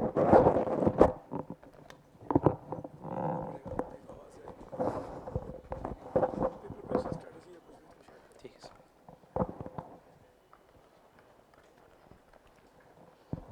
Hello, good evening everyone. So as such मेरे पास कुछ नहीं है बताने के लिए, बट आप कुछ पूछना चाहो तो वो बताता हूँ। बट जैसे मेरी प्रिपरेशन के बारे में बता देता हूँ। तो मैंने 2023 मई में पोस्ट ग्रेजुएशन कंप्लीट किया है आईआईटी दिल्ली से, एमएससी इकोनॉमिक्स। और मेरा प्रायर बैकग्राउंड इकोनॉमिक्स का नहीं था। मेरा ग्रेजुएशन जो है वो मैकेनिकल इंजीनियरिंग में थी, बिट्स पिलानी से। तो 2021 में ग्रेजुएट हुआ। उसके जस्ट बाद मेरी जॉब भी थी वैसे, बट मैंने मास्टर्स का डिसाइड किया। तो 21 में ज्वाइन करके 23 में कंप्लीट हुआ। एंड जस्ट 15 मई को मेरा कोर्स कंप्लीट हुआ। 28 मई को प्रीलिम्स था। 22 से 25 में आईएएस था। तो मतलब बहुत ज़्यादा टाइम मिला नहीं है मेरे को प्रिपरेशन का, बट जितना भी मिला उसी में को करने की कोशिश करिए। तो आई थिंक जो भी लोग आईएएस और सीएसई दे रहे हैं, तो सबसे जो डिफ़िकल्ट टास्क होता है वो होता है, जैसे 26 मई को प्रीलिम्स है और आई थिंक 23 से सर शायद आईएएस स्टार्ट हो रहा है इस बार। तो वो 20-22 दिन का टाइम होता है। आई थिंक वो सबसे ज़्यादा चैलेंजिंग है, बिकॉज प्रीलिम्स के पहले ऑप्शनल तो कोई नहीं पढ़ रहा होता है ना, सब लोग प्रीलिम्स ही पढ़ते हैं जीएस का। तो वहाँ से एकदम स्विच करना, स्पेशली जब 2023 जैसा पेपर आए प्रीलिम्स का, तो थोड़ा टाइम तो चाहिए उसके लिए, है ना। तो 2-3 दिन का थोड़ा शॉक एब्जर्व करने के लिए चाहिए वो टाइम। तो आई थिंक वो थोड़ा चैलेंजिंग टास्क मेरे को लगा। बट उसमें what I will say is कि मैंने सर के नोट्स को, जो भी मतलब मेरा जो मेन नोट्स थे वो सर के क्लास नोट्स प्लस जो भी नेक्स्ट आईएएस के नोट्स थे उन्हीं को क्लब करके बनाया था। मैंने बहुत ज़्यादा बुक्स वगैरह नहीं रेफर करी हैं, बिकॉज इतना टाइम भी नहीं था। और आई थिंक सर की जो क्लासेस थी वो काफ़ी कॉम्प्रिहेंसिव थी, तो ज़्यादातर चीज़ें कवर हो जाती हैं। तो मैंने उन्हीं को शॉर्ट नोट्स बनाए थे। मतलब आई थिंक जी पेपर 1 और पेपर 2, ये इकोनॉमिक्स ऑप्शनल के रिस्पेक्ट में बोल रहा हूँ, तो दोनों कंबाइंड मेरे 100 पेज के नोट्स थे। तो मैंने उसी को बार बार रिवाइज़ किया। और उन 20-22 दिनों में मैंने सिर्फ इकोनॉमेट्रिक्स और जो एडिशनल चीज़ें होती हैं, एनवायरमेंटल इकोनॉमिक्स, खैर वो मैंने इतना पढ़ा नहीं था, तो उसका मेरा स्कोर भी कम है जी3 में। बट जो भी एडिशनल चीज़ें होती हैं वो पढ़ी। और मोस्टली मैंने लास्ट सर से भी बात करी थी जस्ट प्रीलिम्स के एक दिन बाद कि कैसे क्या करना है। तो सर ने यही बोला था कि रिवर्स इंजीनियरिंग अप्लाई करो आप। कॉलेज में भी करते होगे कि एक रात पहले पूरा सिलेबस कंप्लीट करना तो पॉसिबल है नहीं, तो पिछले 5-7 साल के पेपर उठा लिए, देख लिया कि कहाँ से क्वेश्चन आ रहे हैं, देन उस हिसाब से आपने अपनी प्रिपरेशन स्ट्रेटेजी अगले 20-22 दिन जितने भी हैं उसके लिए आपने डिवाइस करी। तो वो एक चीज़ है, वो आप मतलब सबको करनी चाहिए। मतलब आपके पास टाइम है तो आप अभी भी कर सकते हो या फिर बाद में कर सकते हो। एटलीस्ट लास्ट 5 ईयर्स के जो भी general economics 1 to Indian economy के पेपर्स हैं, तो उनसे आप देखिए कि कैसे क्वेश्चन आ रहे हैं, कौन से टॉपिक से रिपीट हो रहा है। स्पेशली आईएएस की अच्छी चीज़ ये है कि सिलेबस काफ़ी वेल डिफाइंड है, अनलाइक ऑप्शनल। तो सिलेबस से डायरेक्ट उठ के आता है क्वेश्चन। ब्लैक इकोनॉमी, अगर पैरेलल इकोनॉमी, ब्लैक मार्केट जो भी मैंशन है, सीधे क्वेश्चन आएगा कि क्या कॉजेस है, क्या कॉन्सिक्वेंसेज है। तो इसमें आपके नोट्स बने हुए होने चाहिए ऐसे टॉपिक्स पे। ऑप्शनल में थोड़ा चीज़ें अलग हो जाती हैं, वो आपको पता ही होगा। तो आई थिंक मेरे पास और ज़्यादा कुछ नहीं है। आप कुछ पूछना चाहें स्पेसिफिकली तो आप लोग पूछ सकते हैं। हाँ हाँ, अच्छा प्रीलिम्स ठीक है। तो आई थिंक जिस हिसाब से पेपर आ रहा है तो बहुत ज़्यादा हम कुछ नहीं कर सकते, बट वही है कि जैसा सर भी बोलते हैं कि वो एक्सटर्नलिटीज़ हैं, हम उनको कंट्रोल नहीं कर सकते। बट आपके पास जो है स्टैटिक सोर्सेस हैं प्लस आपका करंट अफेयर है, तो उसी पे अच्छे से कमांड बनानी चाहिए। आई थिंक आप लोग का इकोनॉमिक्स ऑप्शनल, ऑप्शनल की क्लास है नहीं हाँ इकोनॉमिक्स ऑप्शनल है, तो इकोनॉमिक्स तो ऐसा होना चाहिए कि भाई 15-20 क्वेश्चन आ रहे हैं तो 85-90% क्वेश्चन सही होने चाहिए। स्पेशली फाइनेंशियल मार्केट्स वगैरह पे फोकस चल रहा है। लास्ट ईयर बीटा से क्वेश्चन पूछ लिया, जनरली कोई पढ़ाता नहीं है, बट अगर आपको पता है तो डायरेक्ट क्वेश्चन है, बहुत सिंपल क्वेश्चन है। और ऑप्शनल लोगों को तो पता होना चाहिए, फाइनेंशियल मार्केट आप लोग पढ़ते हैं, तो ऐसे क्वेश्चन पे आप एज ले सकते हैं। सिमिलरली पॉलिटी एक ही चीज़ है जिसपे 70-75% क्वेश्चन सही कर सकते हैं। तो ये जो लो हैंगिंग फ्रूट्स है, पॉलिटी हो गया, मॉडर्न हिस्ट्री, खैर उससे 2-3 सवाल आ रहा है आजकल, बट यू नेवर नो। और साइंस टैग वगैरह उसके स्टैटिक पोर्शन अच्छे से होना चाहिए। इन्वायरमेंट आई थिंक थोड़ा ऐसे ही आता है, तो बहुत ज़्यादा कुछ कर नहीं सकते उसके। और क्या बचता है, आई थिंक पॉलिटी, इकोनॉमी, ये चीज़ें हैं। और प्लस मैपिंग, एक चीज़ इन्होंने नई स्टार्ट करी कि मैपिंग और आईआर को लिंक करके बहुत क्वेश्चन पूछे जा रहे हैं। और वो आईआर ऐसा पूछते हैं कि इस ईयर रशिया यूक्रेन के बॉर्डर्स पूछ लिए, जबकि चल कुछ और रहा था, साउथ सूडान न्यूज़ में था, रशिया यूक्रेन के पूछ लिए, अब लोग इजराइल हमास के प्रिपेयर करके जाएंगे, वो साउथ सूडान पूछ लेंगे, मतलब कुछ भी हो सकता है। तो लास्ट आई वुड से कि 2 साल का आप आईआर और मैपिंग प्रिपेयर करें तो अच्छा होता है। एटलीस्ट कम से कम 1 साल का तो करना चाहिए। और आईआर एक ऐसा फील्ड है कि बहुत सिंपल क्वेश्चन आते हैं और आपने पढ़ रखे तो आप आराम से आंसर कर सकते हो। 10-12 क्वेश्चन आ रहे हैं, ये पिछले 2 साल में चेंज हुआ है। तो ऐसे लो हैंगिंग फ्रूट्स पे फोकस करिए। बाकी एंशियंट मेडिवल मतलब हिस्ट्री मेरी भी इतनी अच्छी नहीं है, तो उससे स्टैटिक सोर्सेज जो भी हैं आपके एनसीईआरटी या क्लास नोट्स जो भी हैं, उसको अच्छे से पढ़ के जाइए कि एटलीस्ट उससे कोई क्वेश्चन है तो वो आपसे का ना छूटे, अदरवाइज तो it's better to leave such question, है ना। तो स्ट्रेटेजी वही होनी चाहिए कि अभी हाँ आई थिंक मार्च अप्रैल मई तो 3 महीने का है, तो you can shift purely to prelims अगर आप दे रहे हैं। और ऑप्शनल आई थिंक मैंने 15 मार्च तक करा था इकोनॉमिक्स ऑप्शनल, उसके बाद मैंने एकदम छोड़ दिया था। तो ये मेरा था बाकी। अब एक बात हाँ बताओ, एग्जाम हॉल में क्या कर रहे थे प्रीलिम्स के बाद? क्योंकि जो पेपर आया था वो तो बड़ा खतरनाक था। हाँ सर, एक्चुअली क्या हुआ कि हाँ पेपर तो बहुत खतरनाक था, बट वही था मतलब मैं अपने फ्रेंड से एक दिन पहले डिस्कस कर रहा था, बिकॉज मैंने 2022 का भी प्रीलिम दिया था, उसमें आई थिंक 11 क्वेश्चन थे ऐसे पेयर वाले। तो हम जस्ट डिस्कस कर रहे थे कि हो सकता है 100 के 100 क्वेश्चन भी पेयर वाले आ जाए। तो I was ready for that, because UPSC हमेशा हिंट दे देता है कि हाँ भाई वो क्या फेंकने वाला है अगले साल। जैसे इस बार एसर्शन रीजनिंग के दे दी, हो सकता है वो क्वेश्चन बढ़ा दे उसके, बिकॉज ये नया पैटर्न स्टार्ट हुआ है। तो ऐसे पेयरिंग वाला उसने 2022 में फेंक दिया था, वो एकदम से स्केल अप नहीं करता बट फेंक देता है वो कुछ ना कुछ, और फिर उसको स्केल अप करता है। तो आई थिंक उससे आप एक ले सकते हैं। बाकी वही था सर कि सबके लिए टफ है वो, तो कि मेरे लिए तो टफ है नहीं। तो मैंने इकोनॉमिक्स के क्वेश्चन देखे, पॉलिटी के देखे, अगर आपको नॉलेज है तो वो आप पेयरिंग वाले भी कर सकते हैं, क्योंकि अब वो पूछ रहे हैं कि मनी मार्केट में क्या है, तो उसमें आप एक्सक्यूज नहीं बोल सकते ना कि भाई इसमें एलिमिनेट नहीं हो रहा, वो तो आपको पता होना चाहिए। तो ऐसी चीज़ों तो आपको पता होनी चाहिए। फिर बाकी उसमें भी लाइक लोगों ने बोला कि elimination has been completely eliminated, तो कुछ हद तक सही है बट पूरा नहीं है सही, बिकॉज आपने 2 ऑप्शन भी कर लिए तो भी 2 ऑप्शन है, बट ये है कि हाँ लक का फैक्टर बढ़ जाता है उसमें। तो वही है कि अपने सिंपल सब्जेक्ट्स उठाइए, जो भी आपका स्ट्रेंथ एरिया है, सबका अलग अलग हो सकता है। लाइक मेरा पॉलिटी इकोनॉमी और मैपिंग वगैरह था आईआर, बिकॉज वो मेरे को पसंद है, हो सकता है किसी को हिस्ट्री पसंद हो, तो वो वाले क्वेश्चन उठाइए। और जो फर्स्ट को मतलब आई थिंक एक प्रीलिम्स की ये भी होती है कि हम 3 बार में करते हैं, बट इस बार का जो पेपर था वो बहुत लेंदी था, तो आप 3 साइकिल में नहीं कर सकते। इसलिए प्रीलिम्स में किसी भी प्री कंसीव नोशन के साथ मत जाइए, कुछ भी आ सकता है, अपना पढ़ के जाइए स्टैटिक डायनामिक जो भी है। और ये मत सोचिए कि इससे ज़्यादा क्वेश्चन आएंगे, पिछले बार मॉडर्न हिस्ट्री से कम आए थे, तो वो तो होता क्या है सर कि ज़्यादातर लोग वहीं फंस जाते हैं, वो कुछ सोच के जाते हैं कि पेपर ऐसा आने वाला है और फिर कुछ और आ जाता है तो वो घबरा जाते हैं, जबकि हो सकता है उनको आता हो। बट मेन चीज़ अभी यही है कि वो साइकोलॉजी पे खेल रहे हैं। आई थिंक नॉलेज से ज़्यादा साइकोलॉजी टेस्ट हो रही है कि आपको घबराना नहीं है, आपको बस जो भी आता है उसको अच्छे से 2 घंटे प्लस, फिर आजकल सी सेट भी उनने टफ कर दिया है, प्लस इतनी गर्मी होती है कि आप 3 घंटे बिताएंगे फिर सी सेट ऐसा जीएस पेपर देने के बाद, तो कुछ लोग का जीएस तो वही होता है कि सी सेट में भी बहुत लोग अटके हैं। आई कम फ्रॉम आईआईटी, तो वहाँ के मेरे बहुत सारे लोग हैं जो दोस्त हैं, उनका सी सेट क्लियर नहीं हुआ, और वो ये सोच के कि उनको लगा कि जीएस का पेपर अच्छा नहीं हुआ है, जबकि जब चेक करा तो जीएस में 100 प्लस आ रहे और सी सेट गड़बड़ हो गया। तो ऐसा नहीं होना चाहिए, 2+2 4 घंटे प्लस बीच के 3 घंटे, 7 घंटे अपना बेस्ट देना है, और कुछ भी नहीं सोचना, जीएस का पेपर फेंक देना है आकर के कि इसको डिस्कस करना ही नहीं है, उसको बाद में देखेंगे, और सी सेट पर फोकस करना है। सी सेट के बारे में ज़्यादा कुछ नहीं बताऊँगा, मैं इंजीनियरिंग बैकग्राउंड से, तो मेरा ठीक था, बट मैंने लाइक अनुभव की 2 प्रीलिम्स के जो ऑल इंडिया ओपन टेस्ट थे तो वो दे दिए थे, तो उससे आप देख सकते हैं कि आपका जीएस प्लस सी सेट कैसे चल रहा है। सी सेट में अगर किसी के 100 प्लस या 80 प्लस भी आ रहे हैं तो उनको कुछ करने की दिक्कत नहीं है, अगर उससे कम है तो फिर आप थोड़ा बहुत पढ़ के जाइए, ये है। हाँ हाँ हाँ, ठीक है। तो मैंने वही बताया ना कि मतलब बेसिक सोर्सेज तो हम सब पढ़ते हैं, स्पेक्ट्रम, एनसीईआरटी, तमिलनाडु बोर्ड की, तो एटलीस्ट वो तो आना चाहिए। और वीक इन द सेंस कि मेरे को बहुत ज़्यादा इंटरेस्ट नहीं आता था उसको पढ़ने में, तो अगर उसके बाहर सोर्सेज से कुछ आते तो मैं छोड़ देता था। मैं पॉलिटी इकोनॉमी की जनरली नहीं छोड़ता था, क्वेश्चन उसके अटैम्प्ट करता था, बट हिस्ट्री वगैरह का मैं छोड़ देता था। तो वही है कि जो स्टैटिक सोर्सेज है उससे आपके गलत नहीं होने चाहिए, वो क्वेश्चन होना चाहिए। बाकी फिर आपके ऊपर है कि आपको कैसे करना है, तो वो है। बेसिक सोर्सेज तो किसी के भी नहीं छोड़ के जाना है। लोग जनरली साइंस टेक एनवायरनमेंट के स्टैटिक अवॉइड कर देते थे ये सोच के कि सिर्फ करंट करेंगे और हो जाएगा, बट आई थिंक आजकल तो स्टैटिक से भी लिंक करके पूछने लगे हैं, तो स्टैटिक आपका बहुत स्ट्रांग होना चाहिए।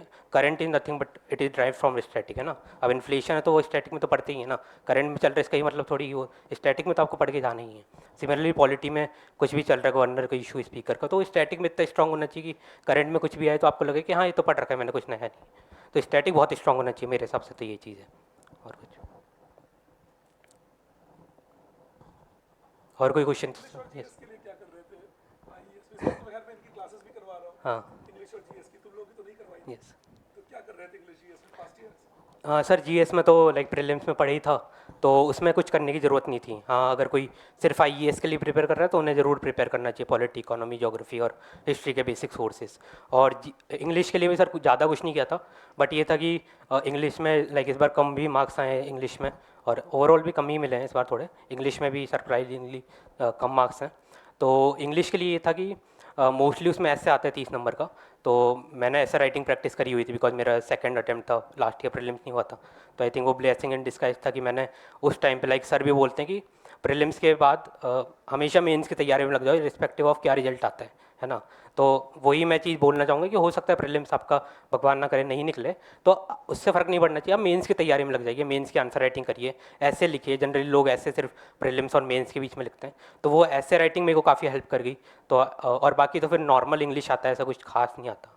तो वो चीज़ आप कर सकते हैं, ऐसे वगैरह लिख के जा सकते हैं प्रीवियस ईयर से। लाइक मैं सिविल सर्विसेज के प्रीवियस ईयर के ऐसे लिखता था, आईएएस के तो नहीं लिखे, बट आईएएस के डेफिनेटली सिंपल ही होते हैं उससे, उसमें ज़्यादा सीएससी में ज़्यादा ट्रिकी होते हैं।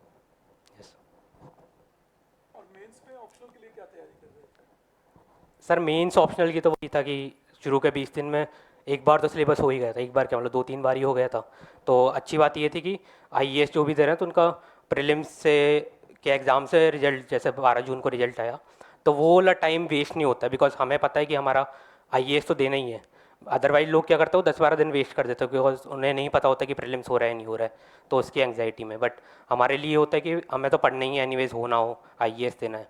तो उन 20 दिनों में मैंने ऑप्शनल अच्छे से करा था। इंडियन इकोनॉमी की कुछ चीज़ें रह गई थी, बिकॉज इंडियन इकोनॉमी का इतना अच्छे से टाइम भी नहीं मिला था, और इसमें चीज़ें थोड़ी कम हैं, मतलब respect as compare to C S C, जहाँ प्री 1947 और 1947 से 91 पे भी काफ़ी फोकस होता है। तो वही था कि मतलब सर के नोट्स जैसा मैंने बताया कि शॉर्ट नोट्स बनाए थे, तो उसी को बार बार रिवाइज़ किया, आंसर लिखे जो टेस्ट सीरीज़ होती है आपकी नेक्स्ट आईएएस की, और पीवाईक्यूज़ किए। हाँ, पीवाईक्यूज़ 5 साल के किए, मतलब मैंने खुद लिख के तो नहीं किए, बट हाँ ब्रेन स्टॉर्मिंग हर एक क्वेश्चन भी की थी, चाहे ऑप्शनल क्वेश्चन हो चाहे कंपलसरी क्वेश्चन हो, सब पे। तो I think PYQs would help. However अभी सीएससी के मार्क्स मेरे को भी नहीं पता है, तो बहुत ज़्यादा नहीं बताऊंगा sir, because I think accountability नहीं हो उस रिस्पेक्ट में अभी। बिकॉज इंडियन इकोनॉमी का इस बार जो पेपर था इसमें ऑप्शनल में, तो उसके कंपलसरी वाले 2-3 क्वेश्चन थे फिफ्थ क्वेश्चन में, जो थोड़े आई थिंक सबके लिए ऐसे थे। डिसइन्वेस्टमेंट एक्शन प्लान हो गया, फर्टिलाइजर और पावर सब्सिडी का ट्रेंड हो गया, खैर वो तो सर कराते हैं, 12 फाइनेंस कमीशन हो गया। इनफैक्ट मैं सर से टैक्स पे बात कर रहा था, तो मैंने बोला कि सर 14 और 15 पढ़ के जा रहा हूँ, सिर्फ चलेगा क्या? सर ने बोला था कि स्पेसिफिकली 12 पढ़ लो, बिकॉज वो 2021 में आया था। तो आप देख लो कि 2021 में ऑप्शनल क्वेश्चन था और इनने कंपलसरी में डाल दिया। तो वही मैं कह रहा हूँ कि यूपीएससी हमेशा कुछ ना कुछ फेंकता है और उसको फिर थोड़ा स्केल अप करके आगे कर देता है, इसलिए पीवाईक्यूज बहुत इंपॉर्टेंट है। हो सकता है कोई क्वेश्चन अभी कंपलसरी में पूछ रहा हूँ, अपन को लगे कि ठीक है कंपलसरी में हमने नहीं पढ़ा, कोई बात नहीं, हम दूसरा क्वेश्चन अटैम्प्ट कर लेते हैं, बट उसी लाइन्स पे कोई ना कोई क्वेश्चन वो सॉरी ऑप्शनल में है, तो वो कंपलसरी में डाल देगा अब। तो आई थिंक पीवाईक्यूज अच्छे से करके जानी चाहिए, चाहे आपको कोई क्वेश्चन आता हो नहीं आता हो, सॉल्यूशन सर ने प्रोवाइड किए ही होंगे, तो हम इतना तो कर ही सकते हैं कि अच्छे से देख के जा सकते हैं उनको। यस। हाँ, कोई और क्वेश्चंस प्लीज़?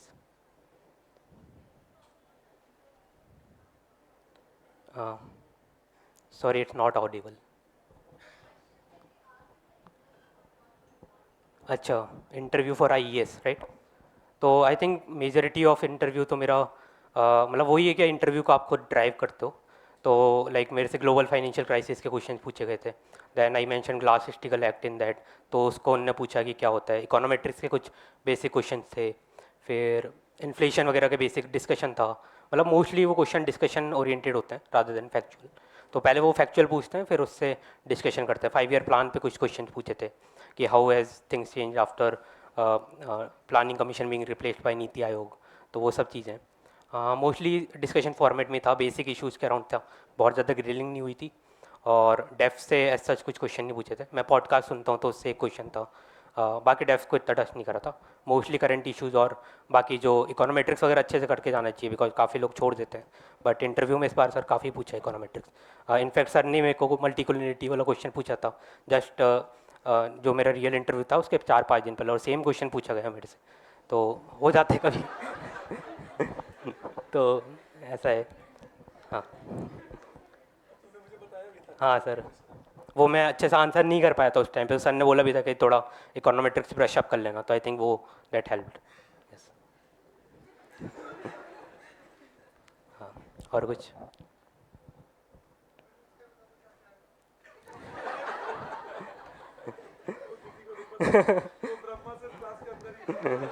वही सर बोला ना कि प्रीलिम्स में कुछ भी सोच के नहीं जाना है, सोच के गए तो दिक्कत है। मतलब वो ट्रेनिंग प्रीलिम्स ही नहीं, मैं तो मेंस में भी कहता हूँ एंड ऑफ द डे इस एग्जाम में ये सोच के मत जाओ यही आएगा, तुम प्रिपरेशन करके जाओ and then see how things go. Yes. Okay, then we will stop on that. मैं वैभव को मिलने बुलाया था बट